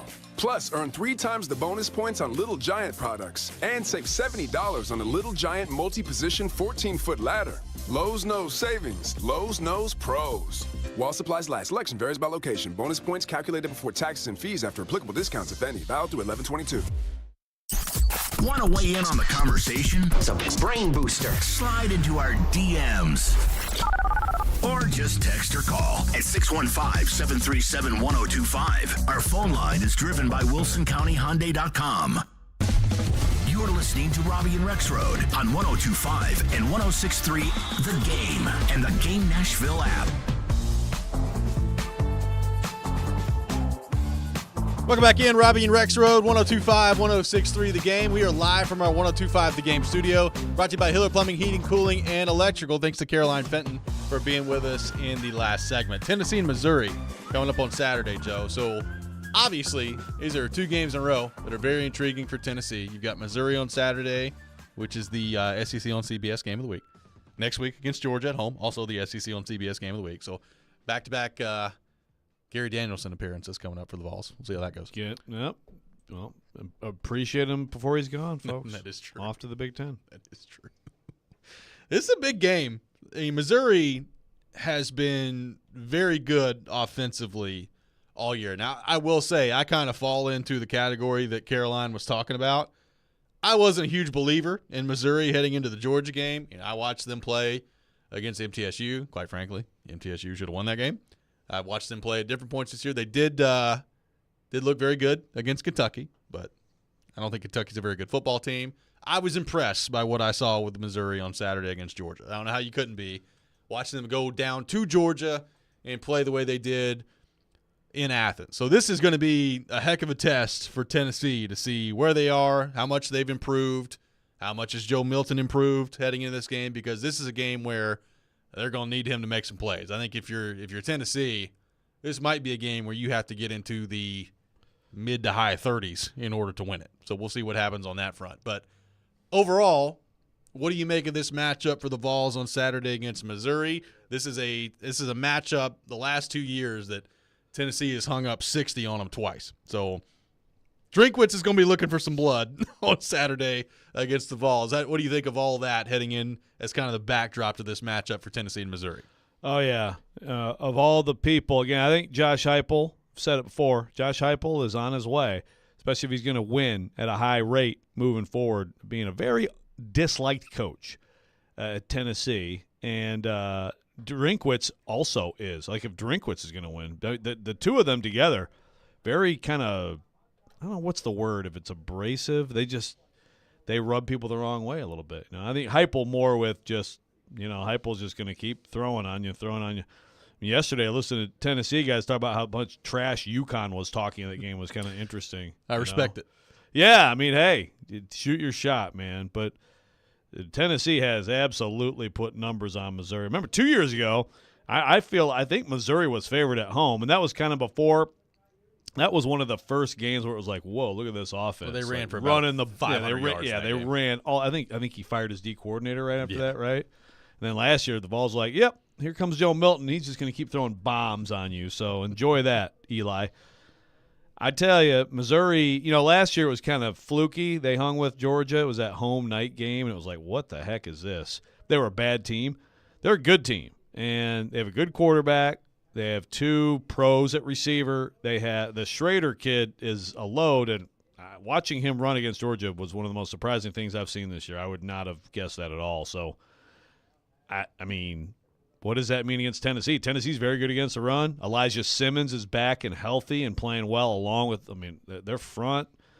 Linebackers are getting better. Yep. I think Missouri's going to be able to throw it around the yard on Tennessee and is going to score points. So they don't have to deal with Hendon Hooker. That's who killed them the last years, along with the run game. But, it's a Joe Milton game. Joe Milton plays how he's been playing for most of the last, I'll take UConn. He played fine. He played well in UConn. He threw a few passes in that game where you're like, geez, right? But basically, if he will play the way he has played since the beginning of the Alabama game, then I think Tennessee probably wins a shootout, would be my guess right now. But I think it's going to be a very fun and good game. Vols favored by 1.5 on the road on the FanDuel Sportsbook. So it's a very close line, very close spread. I think Tennessee, the one thing that they should be able to run the ball pretty well in this game. They've run the ball really well against Missouri the last 2 years. And this is the best rushing attack Tennessee's had when it comes to just the running backs that they've got at their disposal. And I don't think Jabari Small played on Saturday. I think they kind of held him out against UConn. I mean, the second play of the game, Jalen Wright sprinted off for an 80-yard touchdown. So Alabama's been able to slow down the Tennessee running game. Florida, for whatever reason, was able to slow down the Tennessee running game. That's pretty much been it so far this year. Like even A&M, who is very good against the run, could not stop Tennessee's running game. So you got to lean into that if you're Tennessee on Saturday, and I think they'll be able to run the ball. But like you said, can Joe Milton continue to play the way that he's played the last few weeks? And it does feel like they've started to figure some things out with their wide receivers too. I mean, Thornton had another big catch against UConn coming on the outside there. Like him being on the outside seems to have unlocked him a little bit. Squirrel White with a long touchdown catch. You know what you're going to get from him. Ramel Keaton was about as wide open as I've ever seen a human being be. Yeah, between him and the nearest defender. And when I saw the ball in the air and I saw who it was, I was like, oh, no. Yeah. He's going to drop it. And he caught it. It was a little bit high, like he had to reach up. Yeah. So if it was right here, probably right in the bread basket, he probably would have dropped it. But I feel like the receivers are playing better. Yes. Yeah. No, they are. The receivers are playing better. That's what Josh Heupel said yesterday, and he's kind of been saying that. And Joe Milton has kind of been talking about, like, people have got to, like, do their jobs, do their assignments, and things like that. That's definitely been early on. It wasn't just Milton. It was somewhat Milton. He's still him missing some passes and things like that, and he's still going to miss some now. But the operation there is a lot better. So, this is a game that, if it were a year from now, it's a playoff playing game, essentially, right? I mean, that's what it is. Tennessee is fighting to get in the playoffs, and if they can beat Missouri and then shock Georgia at home, they're going to make the playoff. They're going to make the 12-team playoff. Now they're hoping to get into the, the path is there. I mean, they're trying to get into like one of the New Year's Six bowls. The path is there for the SEC title game for Tennessee. If Lane can help out. You need Ole Miss to beat Georgia on Saturday, and then you have to beat Tennessee, or you have to beat Missouri and Georgia. That's a heck of a path, but it's there. It's available to you. Georgia's going to beat Ole Miss by 20+. You think so? But yes. Yeah, I do. I think they're going to – especially with what Missouri just did to their defense. It's a totally different type of matchup. Obviously, the Tennessee offense basically that they're facing in Ole Miss. It's not great for Tennessee, too. I mean, whatever. They're at home. They're going to have a chance, I think, against Georgia. A chance. But it's not great timing that they get Ole Miss this week, so they see their offense, basically their offense, They get a chance to play against it one week and then see it again coming into Knoxville. Georgia's a 10.5-point favorite against Ole Miss. Yeah, Rexrode's taking minus 10.5. Baby. Yeah, I think they're gonna spank them. But I know Tennessee, there is still that chance. But Missouri was your chance. I mean, Missouri finishes that off the other day, or has just a terrible pick. Because he's a good player, but just the pick to the D lineman, and you're like, man, because they had a real chance. Join Jared Stillman, Chris Sanders, and Derek Mason at Twin Peaks in Madison this Sunday from 9:30 to 11:30 for our NFL pregame show. They'll break down the Titans' Week 10 matchup against the Buccaneers and give you the latest updates before the game. Our NFL pregame show presented by Parman Tractor and Equipment and the Beast Unleashed. Coming up next, we'll get back into the Titans, including a question that a lot of Titans fans asking on the text line right now that is very fascinating heading into this week. We'll get into that. This is Robby and Rexrode, 102.5, 106.3 The Game. Vanderbilt football lives here. This Saturday, it's Vanderbilt in South Carolina from Williams-Brice Stadium in Columbia. Kickoff at 11 a.m. Our coverage starts at 9:30. Your home for the Commodores is 102.5 and 106.3 The Game and the Game Nashville app. Genesis Diamond's biggest and last sale of the year is coming November 17th through 19th. It's an extraordinary event with savings of 20, 30, up to 35% store-wide. Rings, earrings, pendants, bands, bracelets. Nothing's held back for this once-a-year, 3-day store-wide sale. Acclaimed designers will be flying in with expanded collections and special pricing. Plus, get 0% interest financing. Luxury pre-owned Rolexes are also included. Lab-grown diamonds, too. Discounts up to 35%. Genesis Diamond, November 17th through 19th only, Green Hills and Cool Springs. Fast-paced health provides easy access to quality care close to home. The streets you live on are the streets we live on. We're part of the baseball games and Main Street parades. Your community is our community, and it's our mission to provide you with quick, convenient, and affordable health care. We're here for the injuries and illnesses, the preventative treatments, the chronic conditions, and so much more. Fast-paced health. 2 new locations, Antioch and Mount Juliet. Black Tap Craft Burgers and Beer is now open in downtown Nashville. Black Tap features award-winning craft burgers, wings, salads, and the Instagram-famous Crazy Shake milkshakes. Check out Black Tap's incredible game day promotions during NFL and college football game days and enjoy your choice of wings or the All-American Burger, plus a pint of beer for just $15. And all month long, you can grab the November specials at Black Tap with their fried turkey and brie sandwich that pairs perfectly with a sweet potato pie classic shake. Check out Black Tap downtown for their unmatched vibe, burgers, crazy shakes, and beer. Hey Nashville, ready for a leap back in time this Veterans Day? Join the Kiwanis Club at Centennial Park for a World War I Remembrance Spectacular. Hear from Kem Hinton, Colonel Stephen Todd, and veteran advocate Jennifer O'Neill. We're gathered at the Mother Monument November 11th, 1 p.m. Experience history with a World War I camp reenactment by the 9th Kentucky Infantry. And yes, there will be food trucks. Honor, remember, and celebrate with us this Saturday, 1 p.m. The Kiwanis Club of Nashville, serving our community since 1916. Experience the thrill of gaming glory at Harrah's Casino and Hotel, just a little over 2 hours northwest of Nashville off I-24. Call 1-800-HARRAHS and reserve your room today to indulge in top-tier casino gaming, appetizing dining experiences, and their cutting-edge sports book. As a Caesar Rewards destination, every moment you spend at Harrah's Metropolis earns you points across the entire Caesars empire. It's your time to win with Harrah's Metropolis. Must be 21 or older to gamble. No one to stop before you start. Gambling problem? Call 1-888-BETS-OFF. As a roofer, I've got a million things to do, and that's a million things that need to be done right. That's why I partner with Beacon. The team at Beacon makes sure my materials are delivered accurately and on time. And the Beacon Pro Plus app makes ordering the brands I depend on, like CertainTeed Landmark Pro, easier than ever. I rely on Beacon because I never stop building, and neither do they.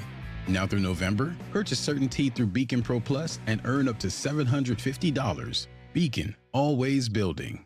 Sometimes it's good to be loud. This is the NFL. Especially when you're Jared Stillman. That's where we are. He's not afraid to say what's on his mind each and every day. That was embarrassing. I don't care if you're a rookie. That was embarrassing. Stillman and Company. Weekdays at 2 on 102.5 and 106.3 The Game and the Game Nashville app.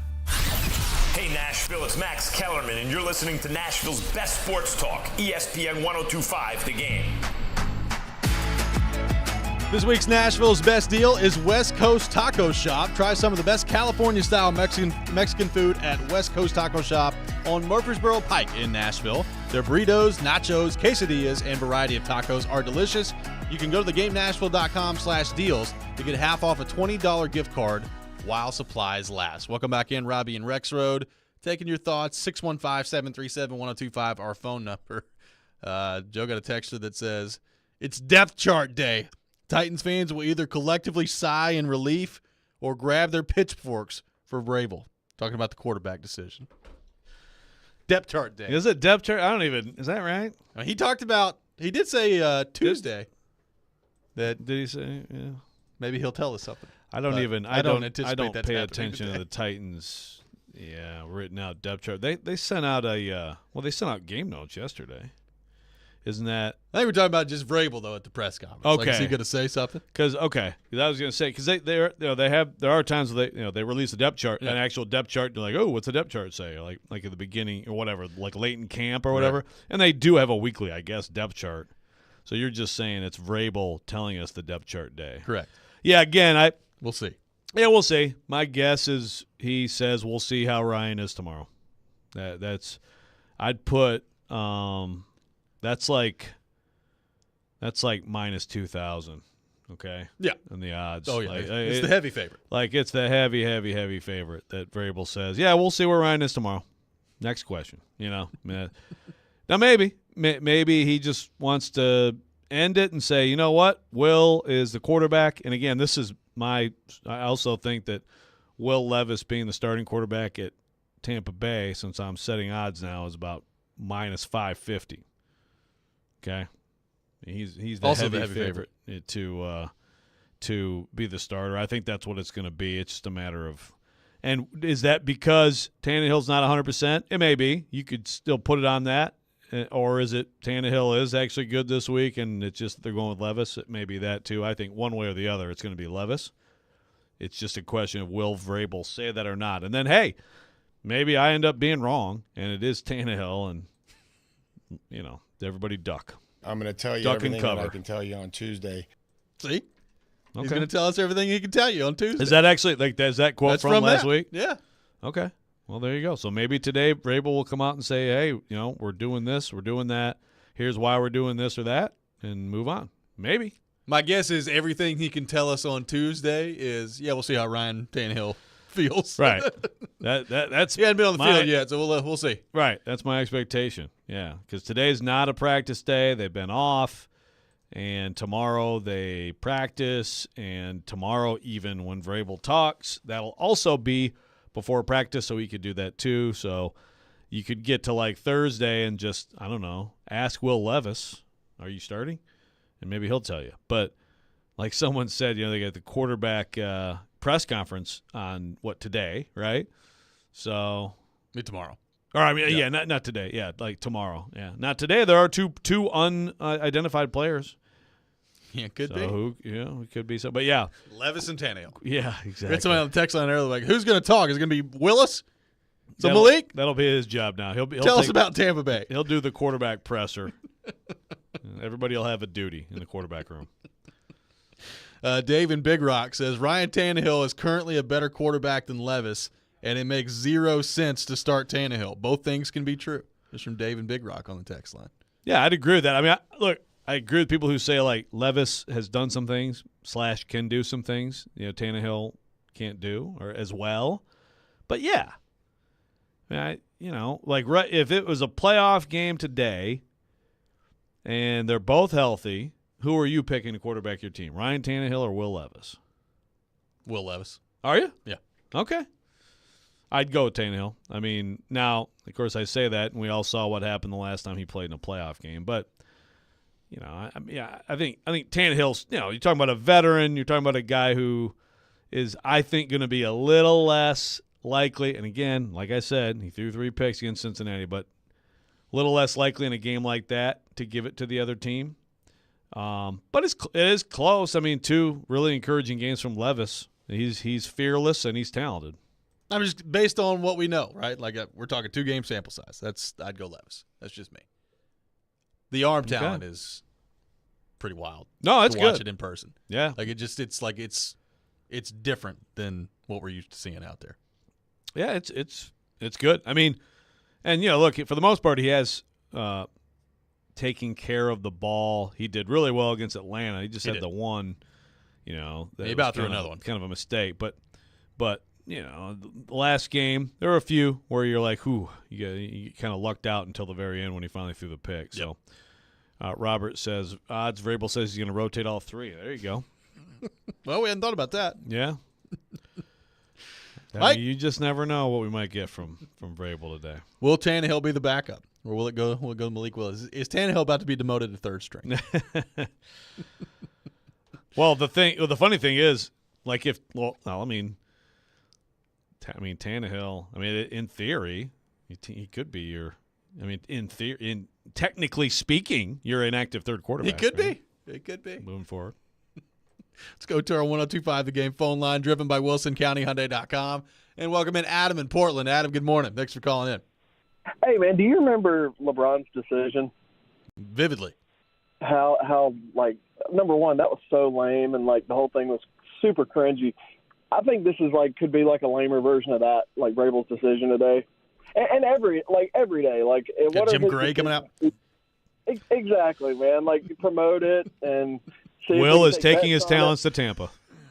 Well, exactly. Well, you can't really take bets on the football team anymore because they're so up and down. But you could probably hedge some bets with Vrabel. He's gonna do some stuff for you that is coming, and maybe other people feel like he can lean a certain way.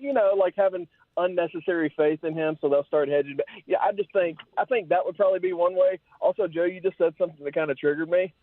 You were talking about Tannehill. You would pick Tannehill to go into a playoff game as your starter? Between him and Will Levis right now, yeah, I would. If they're starting a playoff game this Sunday. If they're starting a playoff game right now, yeah. Even if Derrick Henry is so awesome, man. He's the reason you're doing that because, we won playoff games, but Tannehill passed for under 100 yards in all of them. He even hit a bomb to Khalif Raymond and still passed for under 100 yards that game. I think it just makes me laugh. It makes me shake my head. I'm like, that's Joe. He's been in this business forever, and he would pick that loser, that playoff loser. That loser. Right. But Adam, okay. We'll go back to some old conversations. Go back to the Baltimore game. Go back to the New England game. Go to the Kansas City game. Ryan Tannehill, first of all, he made winning, important throws in both those games, including a third down at New England that held the clock off. Yeah, Derrick Henry dominated those games. Ryan Tannehill was the winning quarterback who made winning plays. Let's. Dude, Trent Dilfer's been a winning quarterback making winning plays. Okay.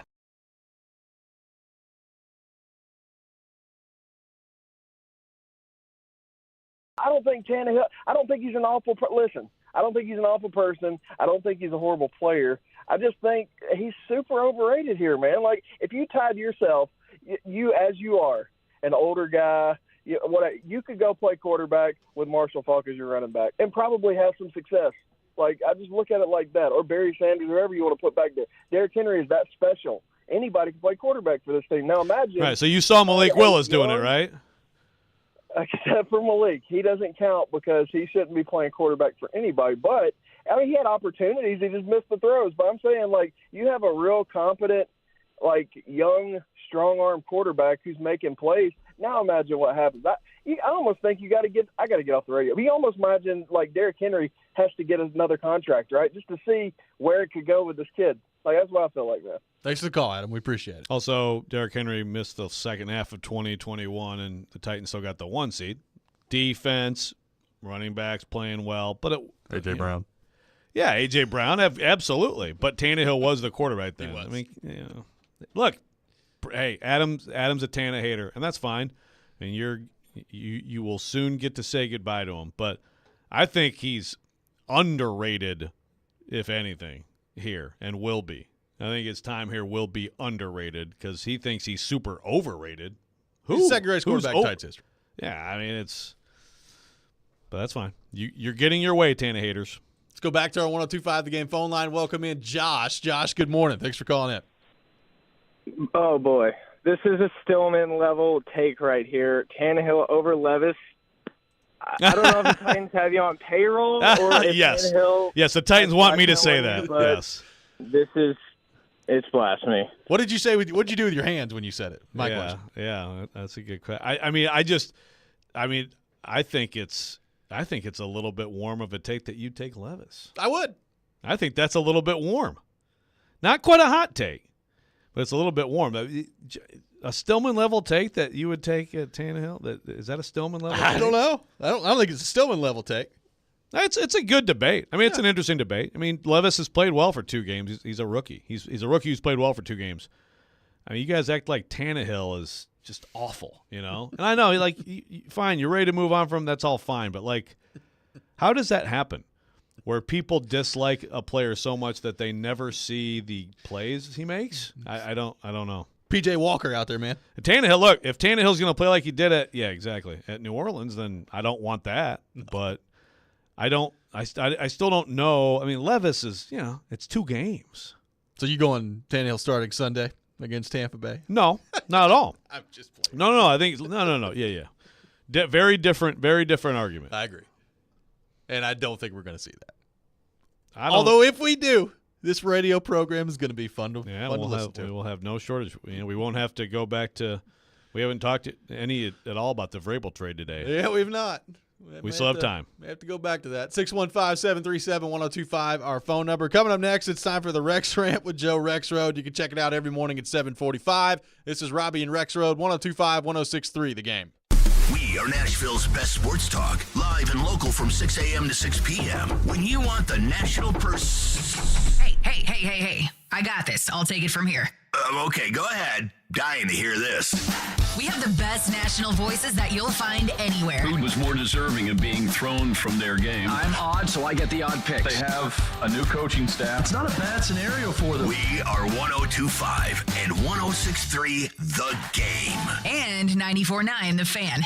Yo, check this out. Ah, Pourvu. Imagine a wonderland, vast as the eye can see. We're talking a whopping 10,000 square feet, stocked with wine, spirits, and over 1,500 beers from around the globe. And if that's not enough, they've got you covered with a massive horde of ready-to-guzzle cocktails like High Noon. Well, saddle up, partner. It's Pourvu, the adult equivalent of a candy store. Open from 9 to 9 Monday through Saturday and from 10 to 6 on Sundays, too. Not leaving your sofa during the next big game? No worries, my jersey-wearing couch potato. You can place your orders at pourvu.us or download their super snazzy app. Just picture hockey night. He shoots, he scores, we toast. We're talking about a good old round of tequila shots, of course. Tequila! Pourvu has it all. Tequila is always a big hit, just like Uncle Frank at the family parties. Wine, spirits, beers, mixers, barware, gifts, party supplies, and more. Curbside pickup at absolutely zero charge, mind you, and home delivery. Indian Lake Boulevard in Hendersonville, just off Vietnam Vets, exit 7. Pourvu. It's all Frenchy and fancy, meaning for you. Score!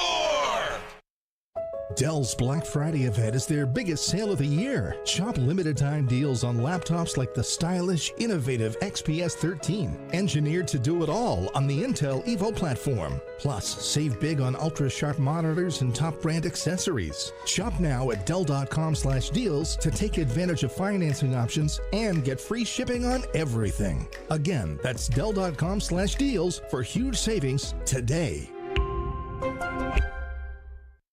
For the ones who get it done, the most important part is the one you need now, and the best partner is the one who can deliver.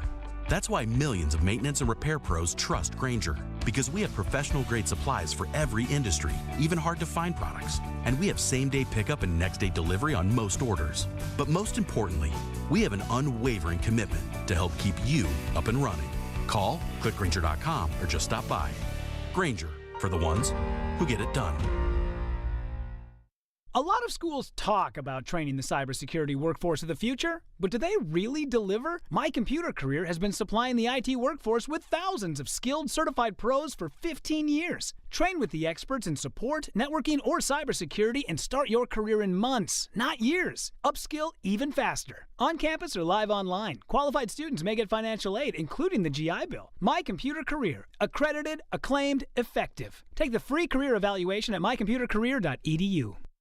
If you're just tuning in, this is Fan 23, Fansville's #1 sports radio station. Brought to you by Tasty Dr. Pepper. We are settling the great debate, best third quarter snack, hot dogs or nachos? You know my mantra, Doug. Yes. Meaty early, cheesy late. Well, it looks like we have a caller here to weigh in. Is this Chuck? Popcorn in the third is the move. What? You go with passive snacking after halftime. Nope, it's nachos. Look, as long as there's an ice cold Dr. Pepper there to wash it down, I'm good with either. Dr. Pepper, the one fans deserve. Coming on in, Forrest Berkey. Predators in Calgary. It is a Predators game day tonight as the Preds visit the Flames in Game 4 of a 5-game road trip. Puck drop at the Saddle Dome is 8 o'clock tonight with Hal Gill and I on the call. Pre-game coverage starts at 7 with Chase McCabe back in Smashville. Your home for Smashville is 102.5 and 106.3 The Game and the Game Nashville app. Good morning. Good morning. Good morning. You're locked into Robby and Rexrode. I have the radio on. I'm listening to 102.5 and 106.3 The Game and the Game Nashville app. Sometimes he wakes up on the wrong side of the bed.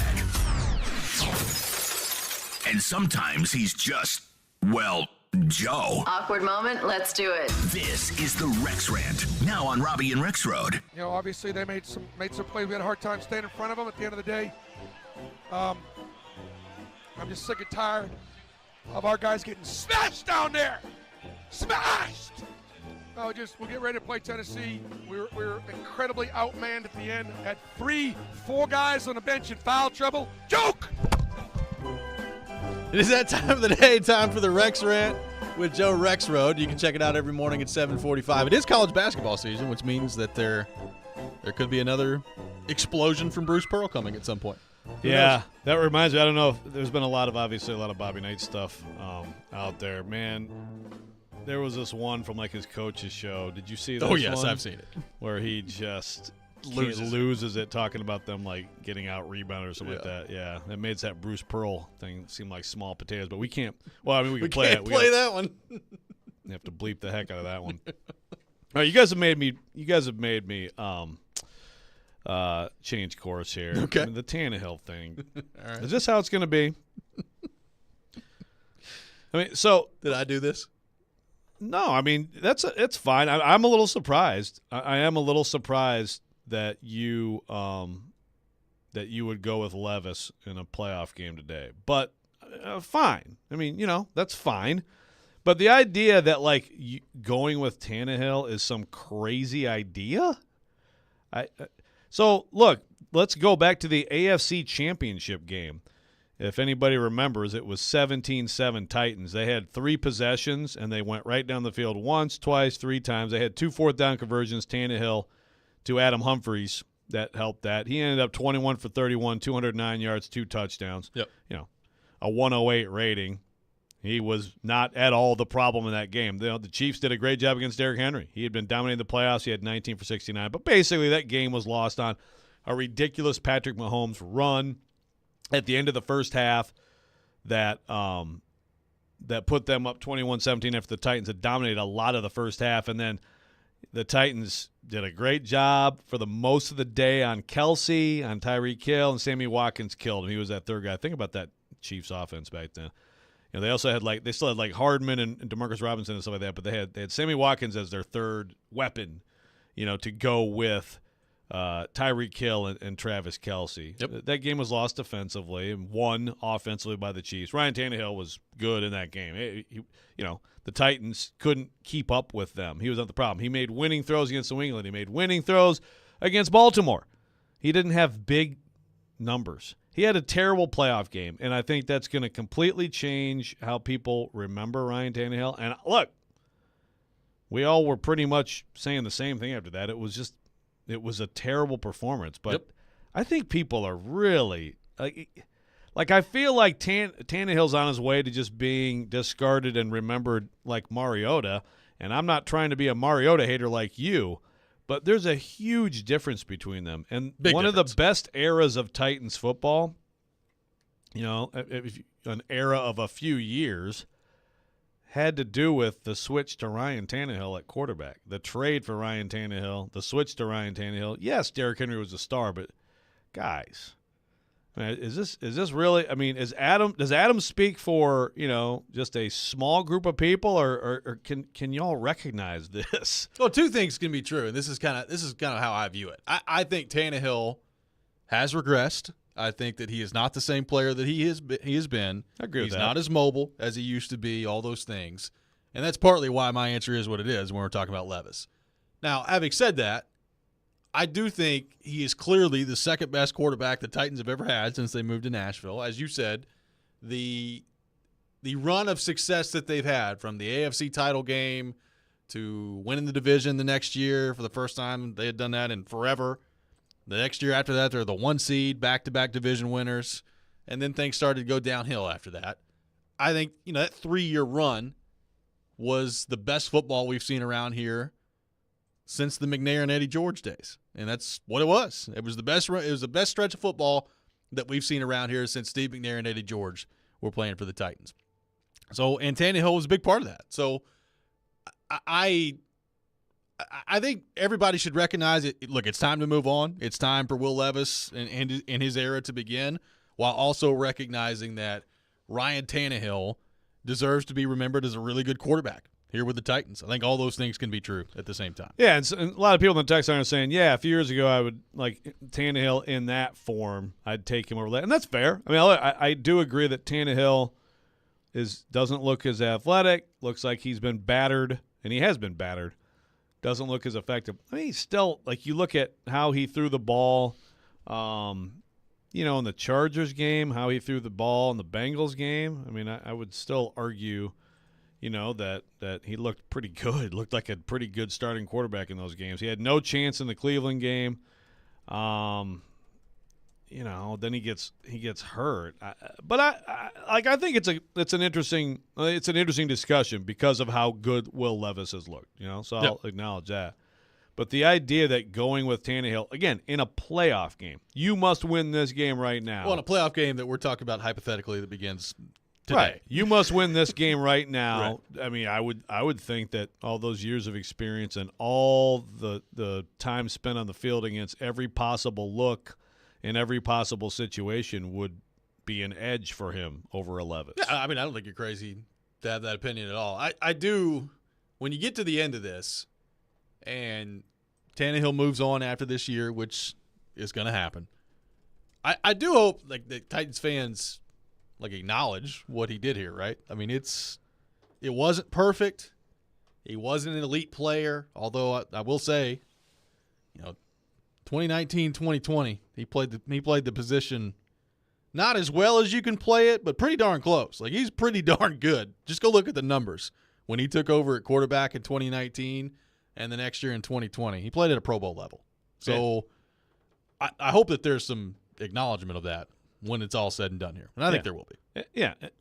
Does Derrick Henry help a quarterback? Of course. Absolutely. But, to just put it all on that, I think is to be, dismissive of what he's been. I mean, again, just this year. So the Chargers game, he's 20 of 24, 246 and a touch. That's a 123.3 rating. The Bengals game, 18 of 25, 240, a touch, 98.8 rating. I mean, shoot, even in the Indy game, which was just an atrocious defensive performance, he's 23 of 34 on the road, 264 touchdowns. I don't remember the pick. What was the pick he had in the Indy game? It was at the end of the the end of the game, just throwing it up there. So I don't think he's bad. I don't think he's too bad. And I think somewhere next year, There are going to be teams, either he's going to start for somebody or there's going to be a handful of teams that have a starter who is not as good as he is, at least. But we'll see. Be nice to Ryan on his way out of town, everybody. That's really what I'm trying to say today. Indy Ben on the text line says, Tannehill was only efficient as quarterback when he had Arthur Smith as his coach. That's from Indy Ben on the text line. Thank you, Indy Ben. Well, I mean, there's some truth to that, right? 19 and 20 were his best years for sure. It's like Arthur Smith and offensive line and Derek at his peak. They and did AJ get the number Brown. 1 seed in the AFC without Arthur Smith. Right. I would like to point that out. They did. Their defense. And without Derrick Henry. That was the peak of their defense, too. But yeah, I mean, look, his best football, I think of his entire career, those 2 years, Arthur Smith was the guy. Sure. Bring back Arthur Smith. He shaved his mustache. He's about to get fired. Coming up next, we'll be joined by Ben Arthur from Fox Sports. We'll get his thoughts on the Titans, his thoughts on the rest of the AFC South as well. You're listening to Robby and Rexrode, 102.5, 106.3 The Game. All the big plays. Rebound, fly out in front, and Saros covers it up. All the big stories. Andrew Burnett reportedly hired as the next head coach of the Predators. All in one place. We are are Nashville's best sports talk. 102.5 and 106.3. Checkered flag is in the air. Comparing goalies to running backs. 46-27 Vanderbilt. Does this group of players need more? The Game and the Game Nashville app. ElectronicExpress.com. We make it happen. Time for the Preds Report. Presented by Newton Nissan. The Nashville Predators opened up their road trip with losses in Vancouver and in Seattle. Then they moved to northern Alberta for a Saturday afternoon matchup with the Edmonton Oilers, a team that had defeated them 6-1 at Bridgestone Arena several weeks before. Well, this time the Predators paid them back. Big help was given them by their veteran center iceman, Ryan O'Reilly. He had a hat trick in that game, his first as a Predator. And rookie defenseman Mark Delgaizo, making his first NHL appearance, also had a point in the game. So the Predators' 5-2 winners over the Edmonton Oilers now had a few extra hours off before moving into southern Alberta to take on the Calgary Flames tonight. Pre-game coverage will be underway at 7 o'clock. The game at 8 with Max Hers and Hal Gill calling the action for you. All the best car deals in Smashville start at Newton Nissan. Visit them at Newton Nissan of Gallatin or Newton Nissan South in Shelbyville. This is Nashville's best sports talk. ESPN 102.5 The Game.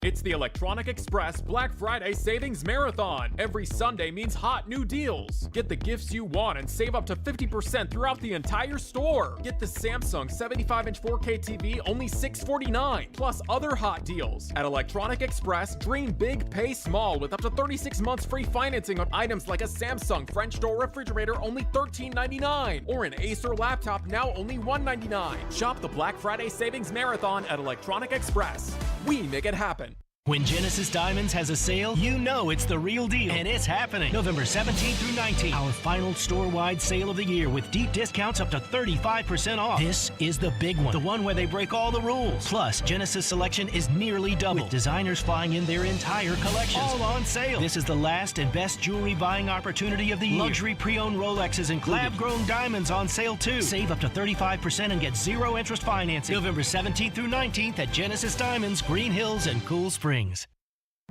It's easy to think all money managers are pretty much the same, but at Fisher Investments, we're clearly different. Different? How? You sell high commission investment products, right? No, Fisher Investments doesn't sell any commission-based investment products. Well, you must earn commissions on trades.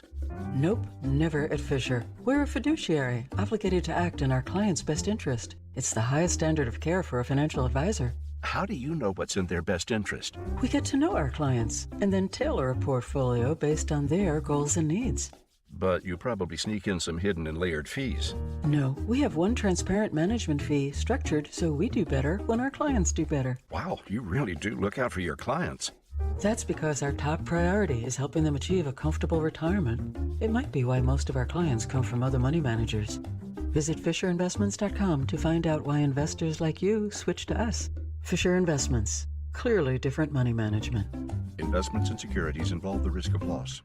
Now, your Game Center update. Brought to you by Gary Force Acura, your proud sponsor of your Nashville Predators. I'm Nick Keyser. A hot topic among what the future of the Titans will look like entails head coach Mike Vrabel being of interest from the New England Patriots. ESPN NFL Nation Titans reporter Teron Davenport addressed how he felt about that report coming out of the Boston Globe yesterday. Well, if they continue to lose and not have the ability to stack wins, lose one, win one, lose one, I wonder if the message starts to get stale. It's hard to go out there and lose and have that frustration over and over again. So I wonder that. And the Nashville Predators are 2 more stops away on the road from returning home this weekend. They'll take on the Calgary Flames tonight at 8 and then the Winnipeg Jets on Thursday at 7. Stay tuned for all your coverage on the Preds right here on 102.5 The Game. And Nikola Jokic passed LeBron James for the 4th most triple-doubles in NBA history last night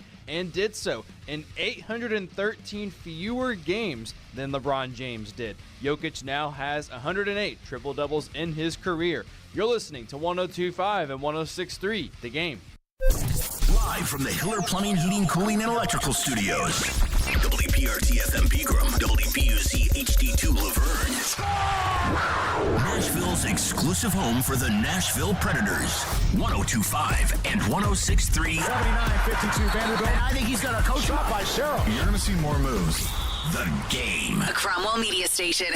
Mixing sports and a little bit of fun. This is fun! On your morning drive. This is Robby and Rexrode. With Robby Stanley and Joe Rexrode on Nashville's best sports talk. 102.5 and 106.3 The Game. And on the Game Nashville app. Ladies and gentlemen, it's showtime.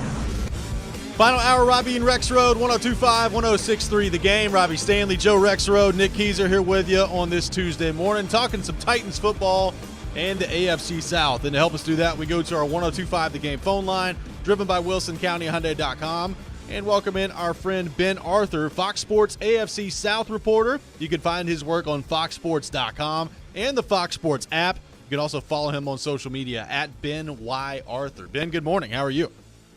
Good morning. It's been a while, guys. Appreciate you taking time to be with us this morning. It's like a homecoming. No problem. Here for Ben on the program. Yeah, I know. That's right. Yep. So, Ben, obviously, as you can imagine, a lot of chatter about Will Levis around here in the two games that we've seen. One a win for the Titans, one a close loss in Pittsburgh. But overall, seems like Will Levis has had two pretty good performances that have really been encouraging for this fan base. What have you seen when you watch Will Levis play through the first two games? Yeah, certainly in a small sample size, he's shown that he has some of that kind of special stuff, right? I mean, I don't think we want to get too ahead of ourselves, but we've seen kind of all these positive signs. We knew the cannon of an arm that he has, and I think against the Falcons, he really found an incredible rhythm, really. But I think I came away more impressed with the Steelers game just because of having to prepare on a short week. We know the O-line struggles the Titans have had, but then they had a ton of injuries up front, and then going up against a defensive front like that, and Will Levis was under duress basically the whole game, and he made some really tough throws, some big-time throws. I think that poise and that command at the line of scrimmage that he's shown in just a really short period of time has maybe been the most impressive thing to me. And I know this clip kind of went viral on social media. Just I don't remember what quarter it was, but he recognized a cornerback blitz, pre-snap. He kind of recognized it, adjusted the protection. And then when the ball was snapped, was able to hit Traylon Burks on a quick out. That was something that was really subtle, but I don't think you see a lot of rookie quarterbacks make that. And the fact that he was doing that in his second start was really impressive to me. So yeah, I've just kind of been just as impressed as everyone else. And for a franchise that's kind of that's been trying to figure out, okay, what is the future going to look like? I mean, it looks like you have a future with Will Levis so far. So, all right, I'm going to ask you an unfair question, but you cover the AFC South, so I mean, we were talking about this the other day, and we were kind of going through the quarterbacks, the four quarterbacks. Every team now has a quarterback that they're going to, at different stages. So, Ben, rank to me the four quarterbacks in this division in terms of what you believe their careers will be. Oh, what? Okay, what I believe their careers. I mean, it's way too okay. early, but Yeah, what the heck? Yeah, okay. Well, I think C.J. Stroud is number one. I mean, he could be he's already becoming a superstar. I mean, what he did last week, 450 yards passing, 5 touchdowns, no interceptions, a game-winning drive, his first of his career, on top of everything else that he's done so far this season. He's been incredibly consistent, leads the league in interception rate. He's been fantastic. He absolutely could be like a top 3, top 5 quarterback in the league for a decade plus. I'm totally convinced of that. So I would put him at number one. I'll put this is kind of where it gets tough because you're asking about the career. It's a toughie. Yeah. It's a toughie. Yeah, no, Joe, you really put me on the spot. Let me see. I don't know. I'm a really big believer in Anthony Richardson, so I think I would put him number 2. He still needs to learn, like the durability thing, I think is fair, even though it's still very early. We know he's on season-ending injured reserve, and he's going to have to learn to protect himself. But, man, when he was playing, he showed some ability to, like, kind of take over games. I think back to the Rams game that they lost in overtime early in the season. They were able to march back in that game, and he just made some unbelievable throws. And everyone talked about how raw he would be coming in, and that was kind of understandable considering his limited starting opportunities at Florida. But you kind of think of what he could be if he stays healthy. He could be kind of a special talent as well. So I think I would have Stroud number 1, Anthony Richardson 2. I'm going to put Trevor Lawrence at 3 for now, just because, like, for me, I think it's just too small of a sample size for Will Levis, even though he's been great, phenomenal, I think, in what we've seen. But I think just with the sample size I've seen of Trevor Lawrence, and we kind of know what he is, I would put him at 3 and then Levis at 4. So Stroud, Richardson, Lawrence, Levis. Yeah, I mean, it's tough. It's tough to figure out. We were talking about that the other day. It's really tough to place these guys right now based on what we've seen. I want to circle back to Stroud because, I mean, look, obviously it's been phenomenal, the start of the season that he's had. You brought up the numbers. I mean, they're talking about him on ESPN right now being in the MVP race as we sit here in the studio. So how has he been able, in your opinion, to do this so quickly with what on the outside seems like a pretty limited roster around him? Yeah, I think, well, first of all, he's been everything that we saw at Ohio State, right? Like the 85 touchdowns in 2 years, like it clearly wasn't a fluke. He had a ton of talent around him with the Buckeyes, but I think everything we saw in Columbus, like with the anticipatory throws, quick processor, great decision maker. He doesn't put the ball in harm's way. I mentioned how he leads the league in interception rate. He didn't put the ball in harm's way a lot at Ohio State. And then I think in that last game, the Georgia game, where he showed the ability to kind of move around a bit, he's been able to do that more at the NFL level. So from a physical traits, talent standpoint, he's kind of shown all those things. But I think maybe the biggest thing is, like, he's like the leader of that team, and he's only 22 years old. Like, he carries himself with a certain confidence and swagger and a juice that is kind of it's kind of inspired the entire team. Like he leads that team. Like he talks to, like, just to kind of give some insight, like he talks to guys on both sides of the ball, like in the locker room, and he holds dinners at his place, like for like the whole team. Like he's done this multiple times. He does this actually pretty regularly, holding dinners, like, and not just for his offensive guys, his linemen or his receivers, like kind of everyone is invited. So he's kind of very inclusive in that regard. And then just on the field, like I said, that confidence, that swagger. When Baker Mayfield hit that like that touchdown pass with 46 seconds left, and the Texans needed a game-winning drive, Jonathan Grenard, one of the defensive linemen for the Texans, kind of like had his head down, and CJ stopped him and said, like, "Don't worry, man. Like, I got you." Like, he didn't say those exact words, but kind of along those lines. And like during that drive too, like he was telling the old lineman, like, "Look, guys, like, you guys just give me 1 second. I'm going to deliver."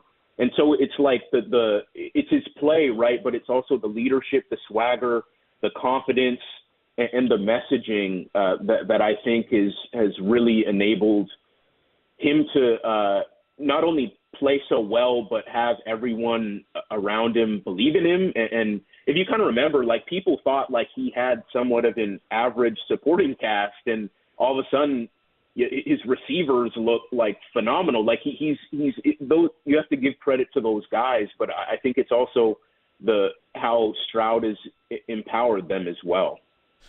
All right, Ben, back to the Titans. Would you trade Mike Vrabel to the Patriots for a first-round pick or 2 first-round picks or a third-round pick or anything if you were Amy Adams-Strunk?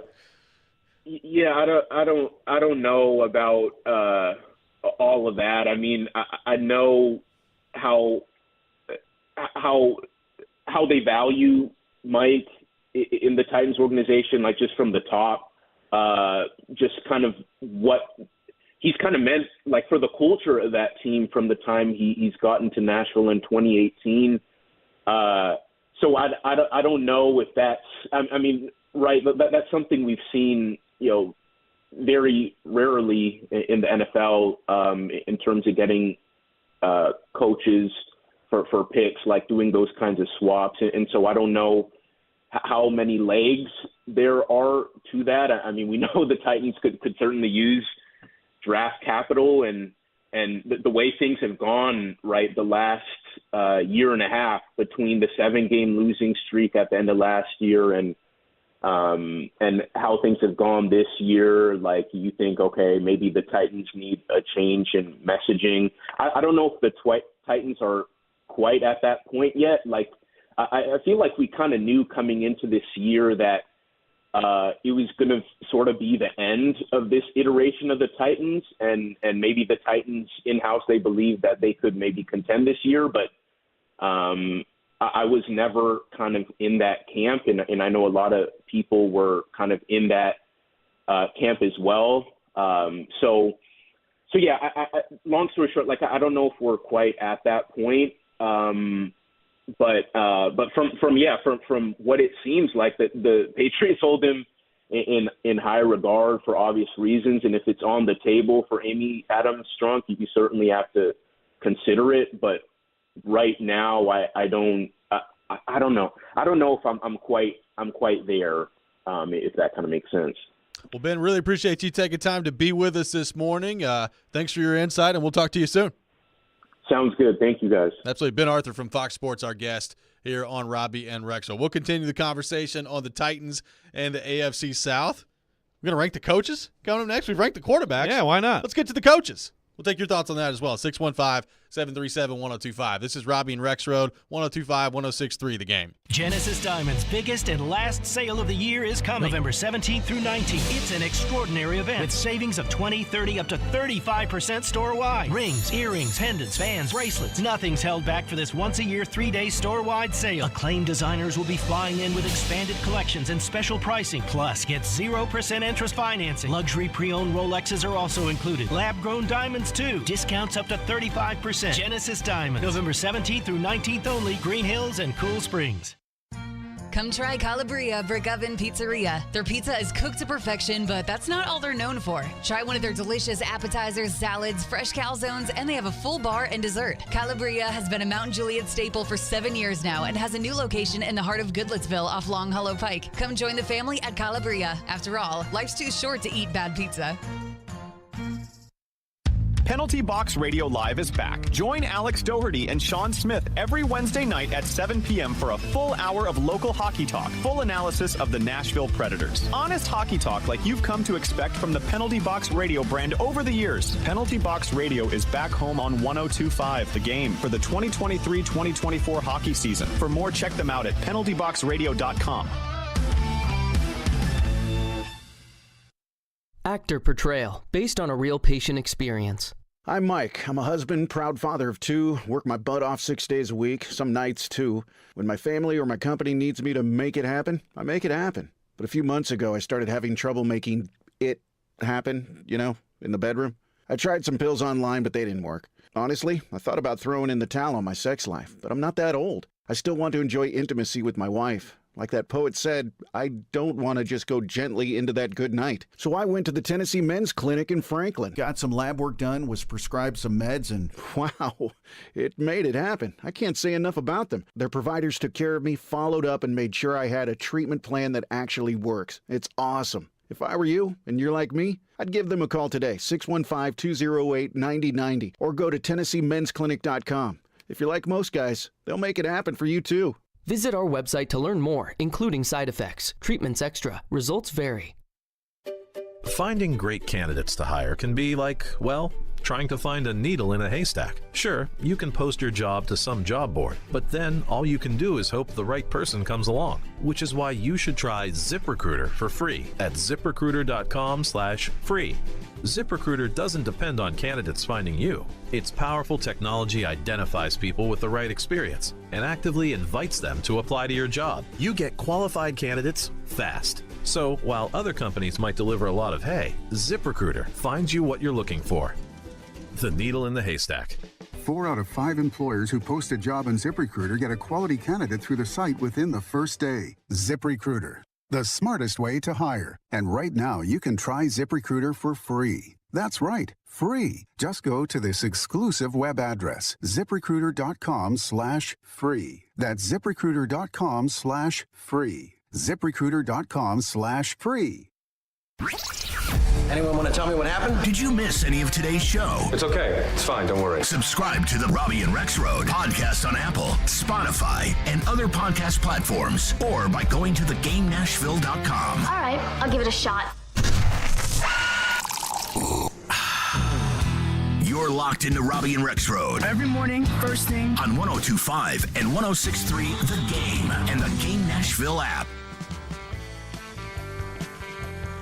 Welcome back in, Robby and Rexrode, 102.5, 106.3 The Game. I got some tickets to give away to see the MTSU Blue Raiders take on FIU at Floyd Stadium this Saturday. A pair of tickets to give away to caller 3, 615-737-1025, our phone number, 615-737-1025. Caller number 3 will win a pair of tickets to MTSU football as the Blue Raiders take on FIU at Floyd Stadium coming up this Saturday. Thanks to Ben Arthur for being with us in the last segment. Discussing AFC South. So we talked a lot about the quarterbacks yesterday. This is a really fascinating division all of a sudden with the quarterbacks coming in. With that C.J. Stroud playing the way that he's playing. Obviously, Will Levis here in Nashville. Richardson, unfortunately, not going to see him again the rest of the season, but did show some flashes before he got hurt. And then there's Trevor Lawrence, who is a good quarterback at the age of 24, who's not going anywhere anytime soon. So we talked a lot about that. What about the coaches?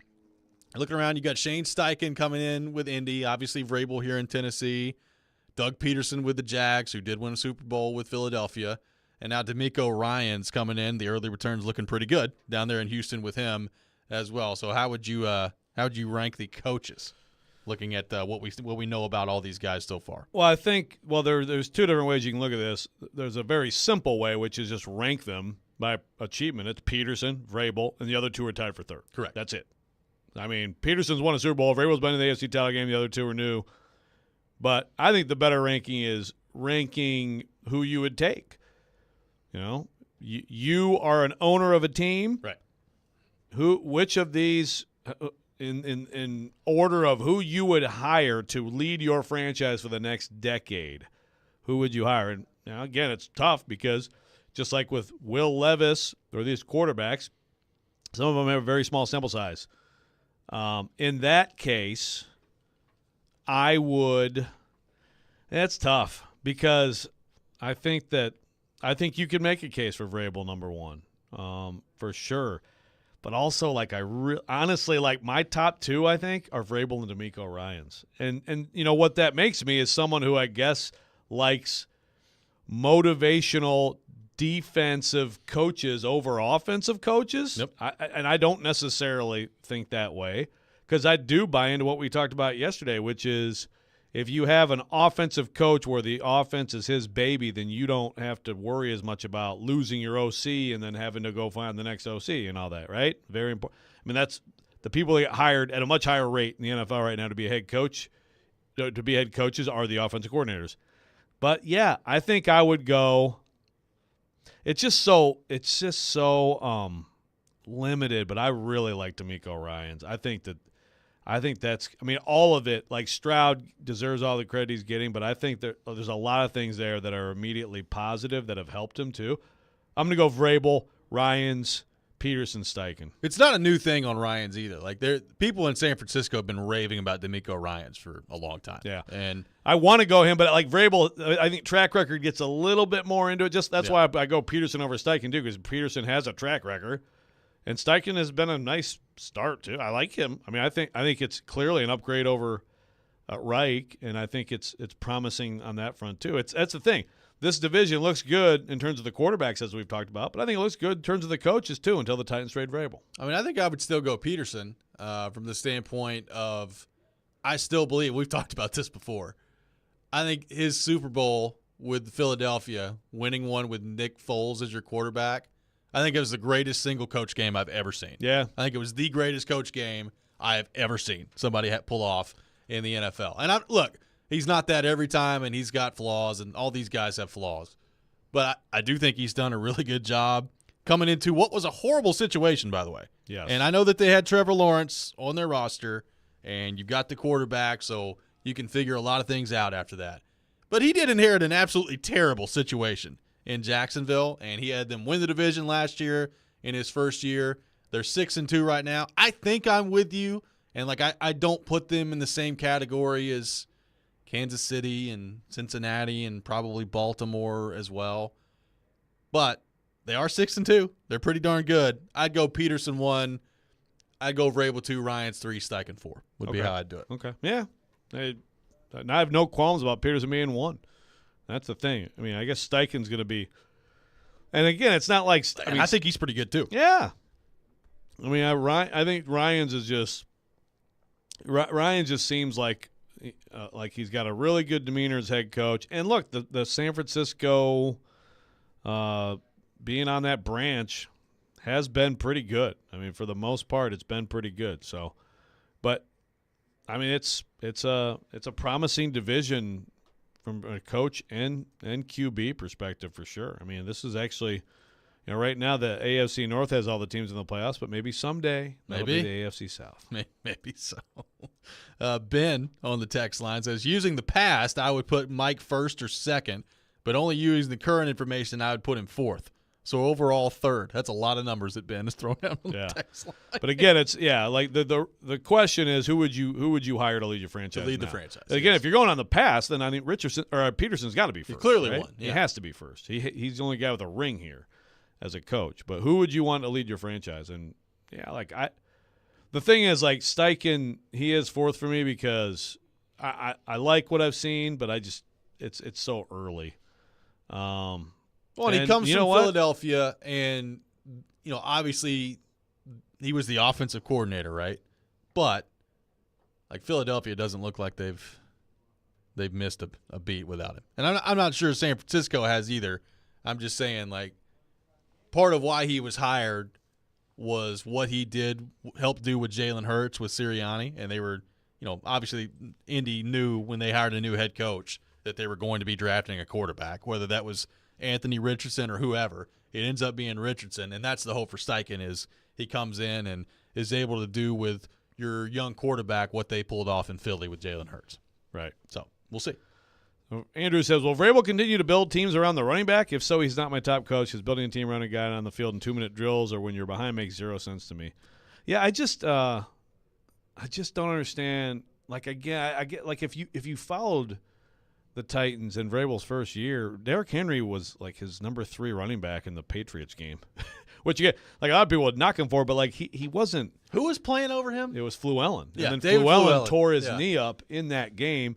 Henry ends up then playing, and he gets in the end zone. Like, they ought to do a 30-for-30 one day. Like, what if David Fluellen never got hurt? And I think that day or day before, day after, right in that time was when Chris Mortensen reported that John Robinson was looking at trading Derrick Henry. Yep.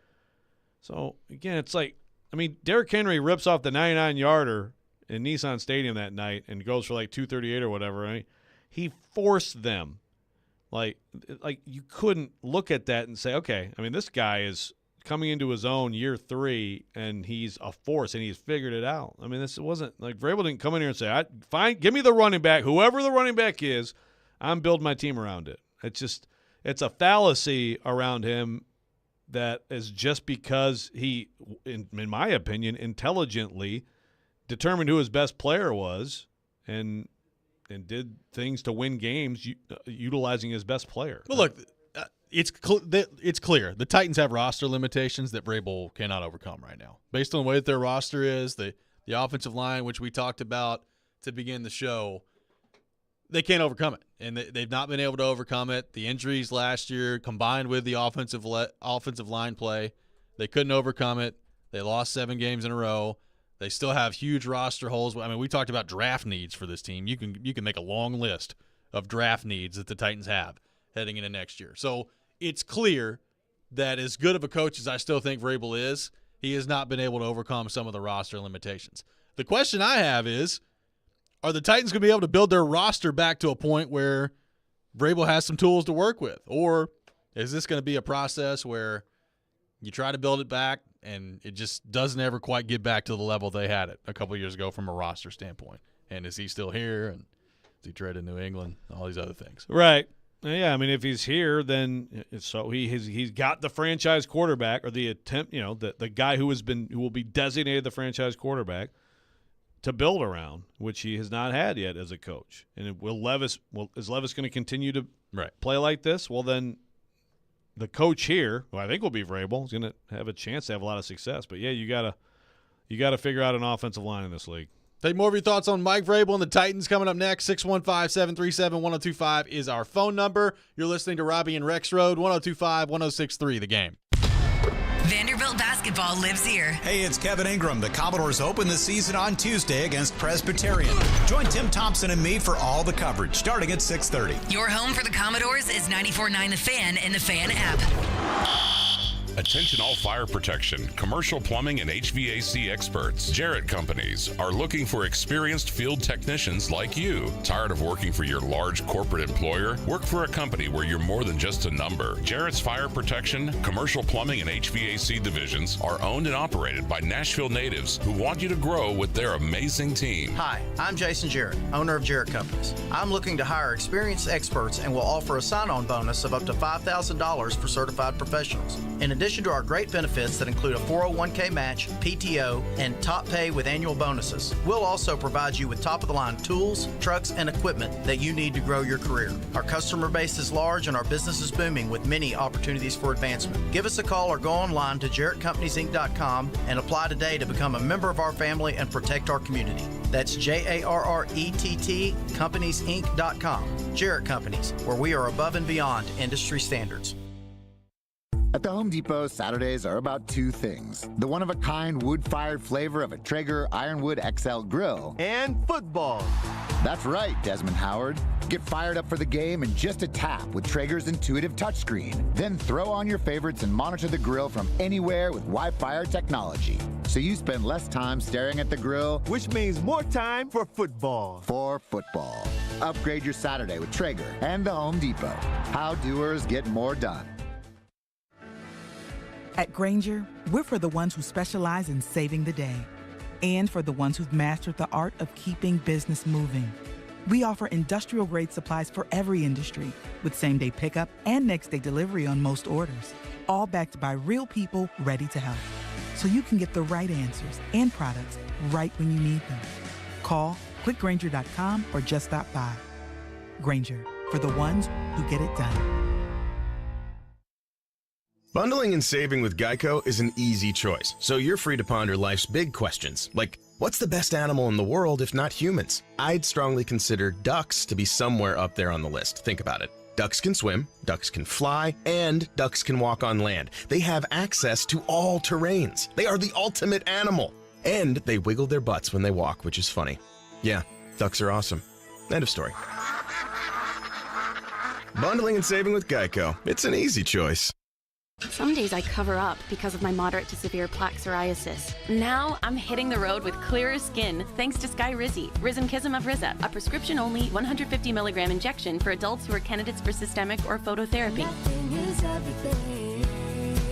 With Sky Rizzy, 3 out of 4 people achieved 90% clearer skin at 4 months. And Sky Rizzy is just 4 doses a year after 2 starter doses. Don't use if allergic to Skyrizi. Serious allergic reactions and an increased risk of infections or a lower ability to fight them may occur. Before treatment, your doctor should check for infection and tuberculosis. Tell your doctor if you have an infection or symptoms such as fever, sweats, chills, muscle aches, or cough, or if you plan to or recently received a vaccine. Thanks to Sky Rizzy, there's nothing on my skin, and that means everything. Your doctor today about Sky Rizzy, the #1 dermatologist prescribed biologic in psoriasis, and visit skyrizzy.com or call 1-866-SKY-RIZZY to learn more. They're homegrown in Nashville, discussing the biggest topics in the SEC. The fans are going to want the rivalries to stick around. They've lost to Alabama every year. The NFL. What if all the top 3 quarterbacks went 1, 2, 3? You've got to draft your guy at 2. And anything in between. From thinking we know everything to then forgetting about everything we thought we knew the day before. They're Jonathan Hutton and Chad Withrow on Outkick's Hot Mic. Out of the gates, ready to go. Weekdays from 2 to 5 on 94.9 The Fan and The Fan app. Hey, Nashville, it's Mike Greenberg, and you're listening to Nashville's best sports talk, ESPN 102.5 The Game. Welcome back in, Robby and Rexrode, 102.5, 106.3 The Game. Taking your thoughts on our text line, driven by WilsonCountyHyundai.com, 615-737-1025. Going through some potential trade scenarios here. Yeah. And, we talked about the Vrabel presser. Will he talk about the quarterback? Will he talk about his impending trade to the Patriots? I don't know. You think that comes up today? I hope so.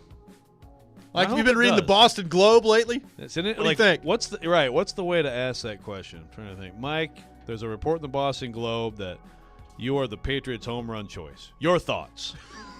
Vrabel, Vrabel could be traded, and he had no say in it. As far as I know, no coach has ever had a no-trade clause. I don't know that he doesn't. I've never seen his contract. Maybe he does have a no-trade clause. But if not, then it's just up to Amy if she wanted to trade him. Maybe Adam Strunk, like in the background with, you ever seen The Grinch when he puts his hands together, just conniving that way? Yeah. I got rid of Robinson and Vrabel. Signed them both to contracts and got him out of here. Yeah, maybe. So I hope it comes up, though. I hope it does. Someone come up with a better way to ask that question. Mike Vrabel press conference the last 2 weeks been way more entertaining than normal. Hopefully that trend continues this week. They keep losing. Buckle up. If he names Ryan Tannehill the starting quarterback this week, buckle up. That too. That's when it's really going to get wild out there. Dustin from Hopkinsville on the text line says, I remember it was the Levis situation talking about Derrick Henry. Everyone wanted Henry, but they were hesitant. Then he went in a few times, and it was history. Levis will work out the same way if Vrabel is vintage Vrabel. It's the best chance to win. Yeah, let's not revise history on Derrick Henry. Our 2 o'clock host has done that to just incredibly ridiculous levels. It was all Matt LaFleur's fault. Yeah. Derrick was awesome, blah, blah, blah. He wasn't. I mean, Derrick Henry had a great playoff game, and he was very up and down, again, to the point that he was the number 3 running back, potentially about to be traded by John Robinson when they played the Patriots. Beat the Patriots 34-10. He had a touchdown late in that game. He figured it out. Was that same game Tom Brady ran a wheel route? And then they put Mariota on one. Yeah. Vrabel's trolling Belichick over there. Yeah. 34-10. That team won the Super Bowl. Yeah. But Derrick Henry had to figure it out. And he absolutely called himself out for basically not running with power. Once he for letting his legs go dead when he got tackled and things like that, trying to always bust things outside. There was a lot of frustration with Derrick Henry as a player before that night against Jacksonville. A lot of it. And it was warranted and justified because he was not playing well. I think at one time I tweeted, I remember this tweet because I thought about it later when he became what he's become. But I think at one point I tweeted, Derrick Henry is maybe the biggest waste of size I've ever seen in the history of the NFL. Because he kept trying to bounce everything to the outside. You were one of that was about 1 million tweets to that effect from Titans observers in that time period. And he said it himself. So, look, Vrabel reacted correctly to new information. They didn't have that information before. Derrick Henry figured out how to play. And that was also, that offense was different that year. That was LaFleur. but that was very much like the wide zone stuff was like it was all that. And so he had to really refine himself along with figuring out that he was, 6'3", 250. Did you agree with Ben Arthur's take earlier of having Trevor Lawrence third in the quarterback rankings of what he thinks their career will be? I was hoping he was going to go fourth. I was hoping he was too. Which is totally like, again, kind of an unknown is undefeated kind of thing. Not that it's not that we're totally unknown, but are we disrespecting Trevor Lawrence? Well, I mean, maybe, because Trevor Lawrence has become a good NFL quarterback over a period of time. Look, I agree. C.J. Stroud looks fantastic. He does. C.J. Stroud did not look fantastic 1 week earlier. C.J. Stroud was incredible last week, and people are talking MVP, and that's a classic overreaction. MVP for a 7-10 team, but hey, they're 4-4 right now, man. They can make the playoffs. Yeah, maybe. But it's there are potentially ups and downs ahead. I mean, you can't be anything but impressed overall with C.J. Stroud. Week before, he was 16-24 for 140 yards. Right, and lost to the Panthers. Right, and lost to Bryce Young. So, whatever. And then Bryce Young last week was horrific with the picks. C.J. Stroud was amazing, so now it's a huge the draft. Let's all go back and relitigate the draft. Let's let some things play out. Well, even from Levis's standpoint, right? Like the early returns have been very good. Now, can you keep it going? Like if he's the quarterback on Sunday against Tampa Bay, can you find a way to, number one, go on the road and win, which this team has not done in approaching a calendar year? I think November 17th of last year was the last time they won on the road, which is against the Packers. So you're closing in on a calendar year since you won a road game. So it would be nice for the Titans to be able to do that at some point. But, I mean, if he's the starter against Tampa Bay and you've got Hopkins available to you, Phillips available to you, we'll see about Burks. And I kind of have my doubts that he'll be available to play in this game. Can you generate enough offense? Can you continue to move the ball down the field and make good decisions and win the ballgame on the road? Like the Titans, Tampa Bay has shown flashes this year where they've looked good. I think Mike Evans is going to cause that defense some problems based on what I've seen. We'll see. Yep. But like this is not a game that the Titans can't go down there and win. This is absolutely a winnable game for the Titans on the road, and Will Levis, even in his third start, should be able to win this game.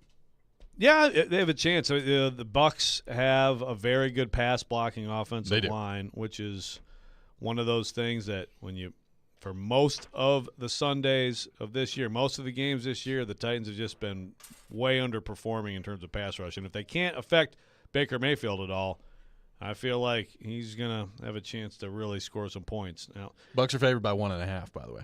Of course, now, when the Texans do what they did to that defense, now people are like, the Titans going to put up a number. Well, to me, if the Titans get into the 20s, then that's progress for them on the road. Yeah. So I think they have a chance to win it for sure, but I think it largely will come down to, is Will Levis just going to pick up where he left off and keep, playing like that? If he does, then I think they're going to have definitely a chance to score some points in this game. Well, and then how, as your defensive coordinators scouting the Titans and preparing for them moving forward, he's a rookie. He's going to make some mistakes as they move forward. And we saw it at Kentucky. Like, nobody has ever, I don't think, denied the ability that Will Levis has. He's got great raw talent. He's got an absolute hand cannon of an arm over there. I mean, we can all see that. Some of the decisions that he made at Kentucky, in my opinion, were concerning in terms of the turnovers and all those things. We've not seen that really to this point in the NFL. He had the interception at the end of the game, but even that, I mean, you're running out of time on the clock. You're trying to force the ball, all those things. Can the decision-making remain at a level where it's been, for the most part, really, really good? Because if that's the case, and he is being coached to make very good decisions, he's confident in what he sees in the defense. Ben Arthur brought up some of the, kind of the pre-snap stuff that he's clearly seeing right now. If all that continues and continues to get better, then the tools are there. I just wonder, is there a point this year where he looks a little bit overwhelmed out there, and we've not seen that yet. Yeah, if you go short week to Pittsburgh and with all that and don't look overwhelmed, which I never thought he looked overwhelmed. No. He made a few mistakes. Then I like his chances of not being overwhelmed. Again, he's going to make some mistakes, but, I think he's going to have the answers to the test. And I figured that would be the case anyway, but executing it, having poise in the pocket, all that stuff, it's been pretty good. I agree with what Ben Arthur said earlier, and we talked about it before, but I think the Pittsburgh game was really more impressive with the different things he did. First game is just sort of fantasy land, throw it up deep and, have all these big plays. But I thought overall, way more good than bad and a little bit more encouraging than the first game, and I think progress. So if that continues, then there's going to be no doubt about who they're building around. I don't think there is anyway, but he's going to cement that. And then also I think this team can win some games. 615-737-1025 is our phone number. Coming up next. Well, there's that. You have to start. You have to start first. Coming up next, it's time for Pred's Pick to Click here on Robby and Rexrode. Pred's in action tonight, taking on the Calgary Flames. Be the first caller at 615-737-1025. If you guess a goal scorer for the Predators tonight, you will win a pair of tickets to a future Nashville Predators home game. We'll do that next. This is Robby and Rexrode, 102.5-106.3 The Game. Green right, Fox 2 run, double K. He takes you inside the huddle through the eyes of a quarterback. Wide 85, tight. Catch ESPN NFL analyst Tim Hasselbeck every Tuesday at noon as he breaks down the big stories in the NFL. Buffalo, maybe Miami. And with the Tennessee Titans. The Titans might be like, we're interested in a 1-year, $1 million contract. Tim Hasselbeck is on Caroline, Willie, and D-Mace on 102.5 and 106.3 The Game and the Game Nashville app.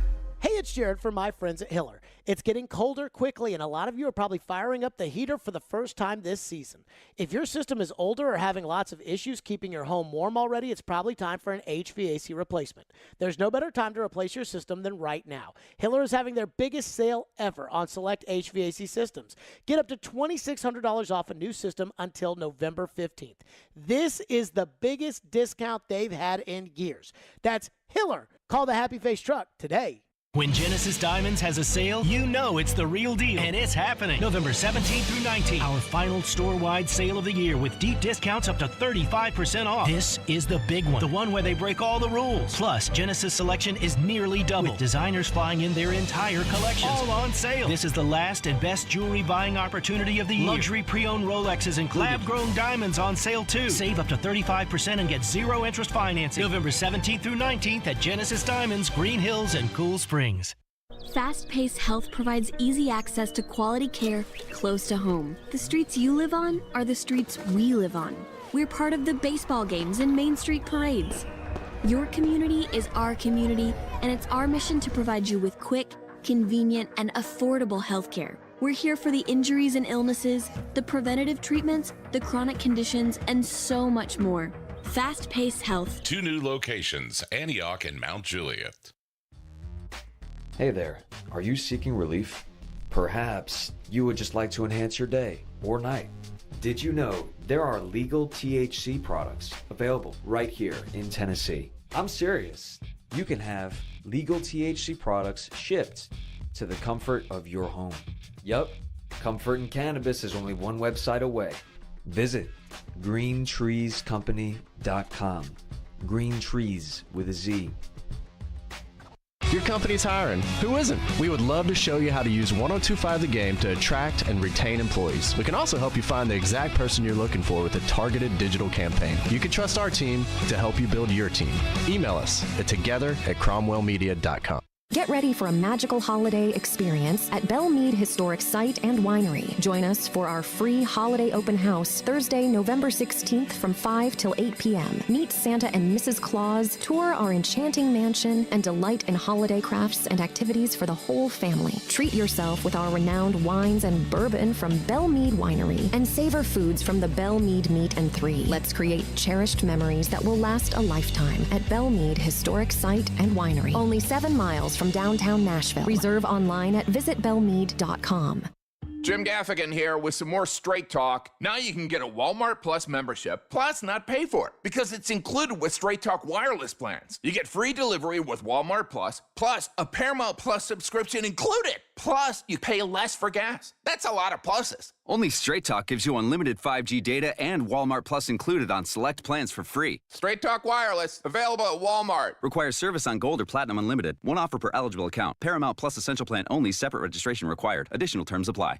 He breaks down every game. The players are still going to be fine. And knows the ins and outs of the two-tone blue. They deal with their own position coaches. He is ESPN NFL Nation Titans reporter Teron Davenport. It's clear what he's doing. TD joins every Monday at 1, Thursdays at 3, Friday mornings at 8, and anytime on the Talkin' with TD podcast. I think that's really cool how he could show both sides. TD is on 102.5 and 106.3 The Game and the Game Nashville app.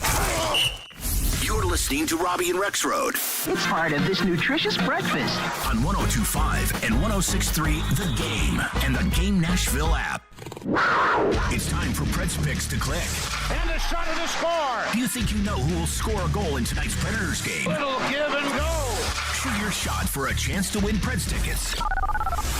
Call 615-737-1025 now. Pick to Click is brought to you by TJ Anderson Homes of Benchmark Realty. Visit tjandersonhomes.com to see why they are preferred so often. It's Pick to Click, now on Robby and Rexrode.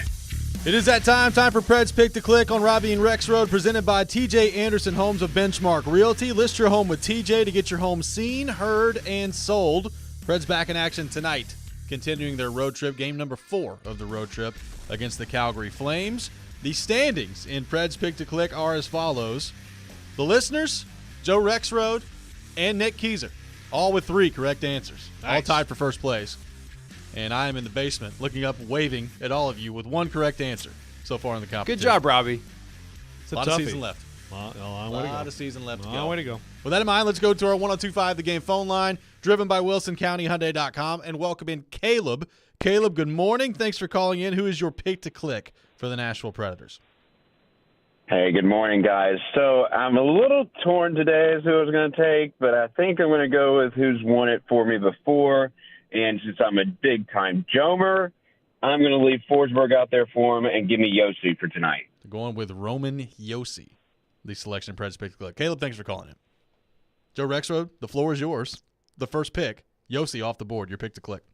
Man, this is actually pretty tough. But I think I'm just going to keep going with it, and at some point, and it has worked out at least I think once for me, right? Has Forsberg worked out once for me? Maybe. Or I think so. Not. Well, whatever. Forsberg has not. Okay, yeah. Give me Forsberg. Yossi We're going old school. Yossi Forsberg. Nick Keyser, your pick to click for the Nashville Predators. I'm going to go Tommy Novak tonight. I think he gets it done against the Flames. Tommy Novak, the selection. Give me, I'll go a little off board. Nyquist. Give me Gus Nyquist. Oh, okay. First time in the history of the competition, Nyquist has been selected. I'll go Gus Nyquist. All right. That means that all 4 of us, the caller and the 3 of us in here, just left the guy that had a hat trick off the board. Yeah. Yeah, right? Really smart. That's one of those post hat trick, you just it's going to be like 7 games before he scores another goal or something like that, maybe. That's kind of what I'm afraid of. That's why I didn't take him. Yeah. But we all, O'Reilly scores 3 in his last game, and none of us took him. And he's been really good all year. He has. Yeah. I thought you were going to take Trennan. I don't know why, but that's off the board. He's a good off the board. Little Gus Nyquist. Gus Nyquist. Got to change it up a little bit. Preds back in action Worth tonight, taking on the Flames. Flames 3-7-1 on the year. Preds at 5-6. So if you can win this one, set yourself up for your first divisional game on Thursday against Winnipeg. Then you're back home Saturday against Arizona. A chance to make this road trip pretty good if you can get a win tonight. So we'll see if the Predators can do that. Vrabel speaking later today. As you said, Joe, earlier, no practice today for the Titans. And you got to figure out what your offensive line is going to look like. Will Chris Hubbard be back and available for the Titans this week? If he's not, then you're really up a creek. Paul Koharski from paulkoharski.com reporting yesterday, Petit Frere having shoulder surgery, and it looks like he's going to be out for the remainder of the year. So obviously that is not good news for the Titans. And now to see what is already an embattled offensive line, what could that look like with no Petit Frere? This would be a very good week to have Chris Hubbard back from concussion. Yeah, yes, it would. Basically, you're trying to keep Andre Dillard off the field at this point for the Titans. It's just that's the reality of it is just in pass protection. It's just been a real problem. The numbers say it. Is that what you the eye came up test with says yesterday? it. ABD, the ABD plan. But so you could go if Hubbard is back, then you could go Radens. I don't know if that's some great solution, but Radens has done, pretty well when he's had a chance to play this year. There are no great answers, for sure. There are no great answers, but I think Dillard is the worst answer. I think we could probably all agree with that. And Will Radens, could he be a better option out there? If Hubbard can go at right tackle, would Radens be an option at left tackle? What could that look like for the Titans? And then, offensively, can you get similar performances that you saw last week from Kyle Phillips, get the ball in his hand quickly? Can DeAndre Hopkins continue to be what DeAndre Hopkins has been for this team, which is really, really good? And then, of course, from an injury standpoint, too, what about Burks this week? Are we going to get any information on Burks today from Vrabel? Is there any chance that he plays on Sunday based on what we saw last week? It looked like it was an awful scenario. Ended up being, in the grand scheme of things, not that bad, but probably is still in concussion protocol, and we'll see what that looks like for Sunday. Yeah, and hopefully, obviously, just the chance that he might play this week after the scare of Thursday would be great, but I don't know. You got that longer time period from between games, so maybe it's possible that he could be back out there. Hubbard is obviously big key here to this game, and who's the quarterback is a big key to this game. Final bets. Did Vrabel say anything about it today of substance? No, I'm going no. No, I think he says we'll see where Ryan is. And then tomorrow, we'll see where Ryan is. Exact quote. Put me down for it. Called shot. And then tomorrow it'll be, we'll have to see where Ryan is. Yeah. On the practice and field then Thursday, well, Ryan, we saw where Ryan is. It's progressing. We'll see how it is at the end of the week. We'll talk to you tomorrow. Yeah, maybe. I don't know. Maybe Vrabel just wants to end it, and wants to say, okay, Will Levis is going to be the quarterback right now. Maybe it's possible. Yeah, I just would be surprised by that. But don't be upset, Titans fans, if he doesn't. That would be SOP, standard operating procedure for Vrabel to not. Or it could be that he is preparing the Titans fans' souls for Ryan Tannehill to be out there on Sunday, taking snaps as the starting quarterback for this team. One more time. They're 3-5. The question we asked each other earlier, we had a different answer. Who would you take in a playoff game? I said Tannehill. You said Levis. Today was a playoff game. I think Vrabel would answer Tannehill. I think he probably would too. So if Vrabel says, 3-5, absolutely have to win this game. Going. He could go Tannehill. I don't think he will, but I'm not closing the door on it. So get excited, everybody. Ryan Tannehill and Baker Mayfield coming up on Sunday down there in Tampa. Could be really exciting stuff. Baker's looked okay at times this year. Yeah, early in the year, Cleveland Browns fans were all mad. That's going to do it for us today here on Robby and Rexrode. We'll see what Vrabel has to say later today. We'll be back 6 a.m. tomorrow. Chasing Big Joe up next. You're listening to 102.5, 106.3 The Game. Every day we are live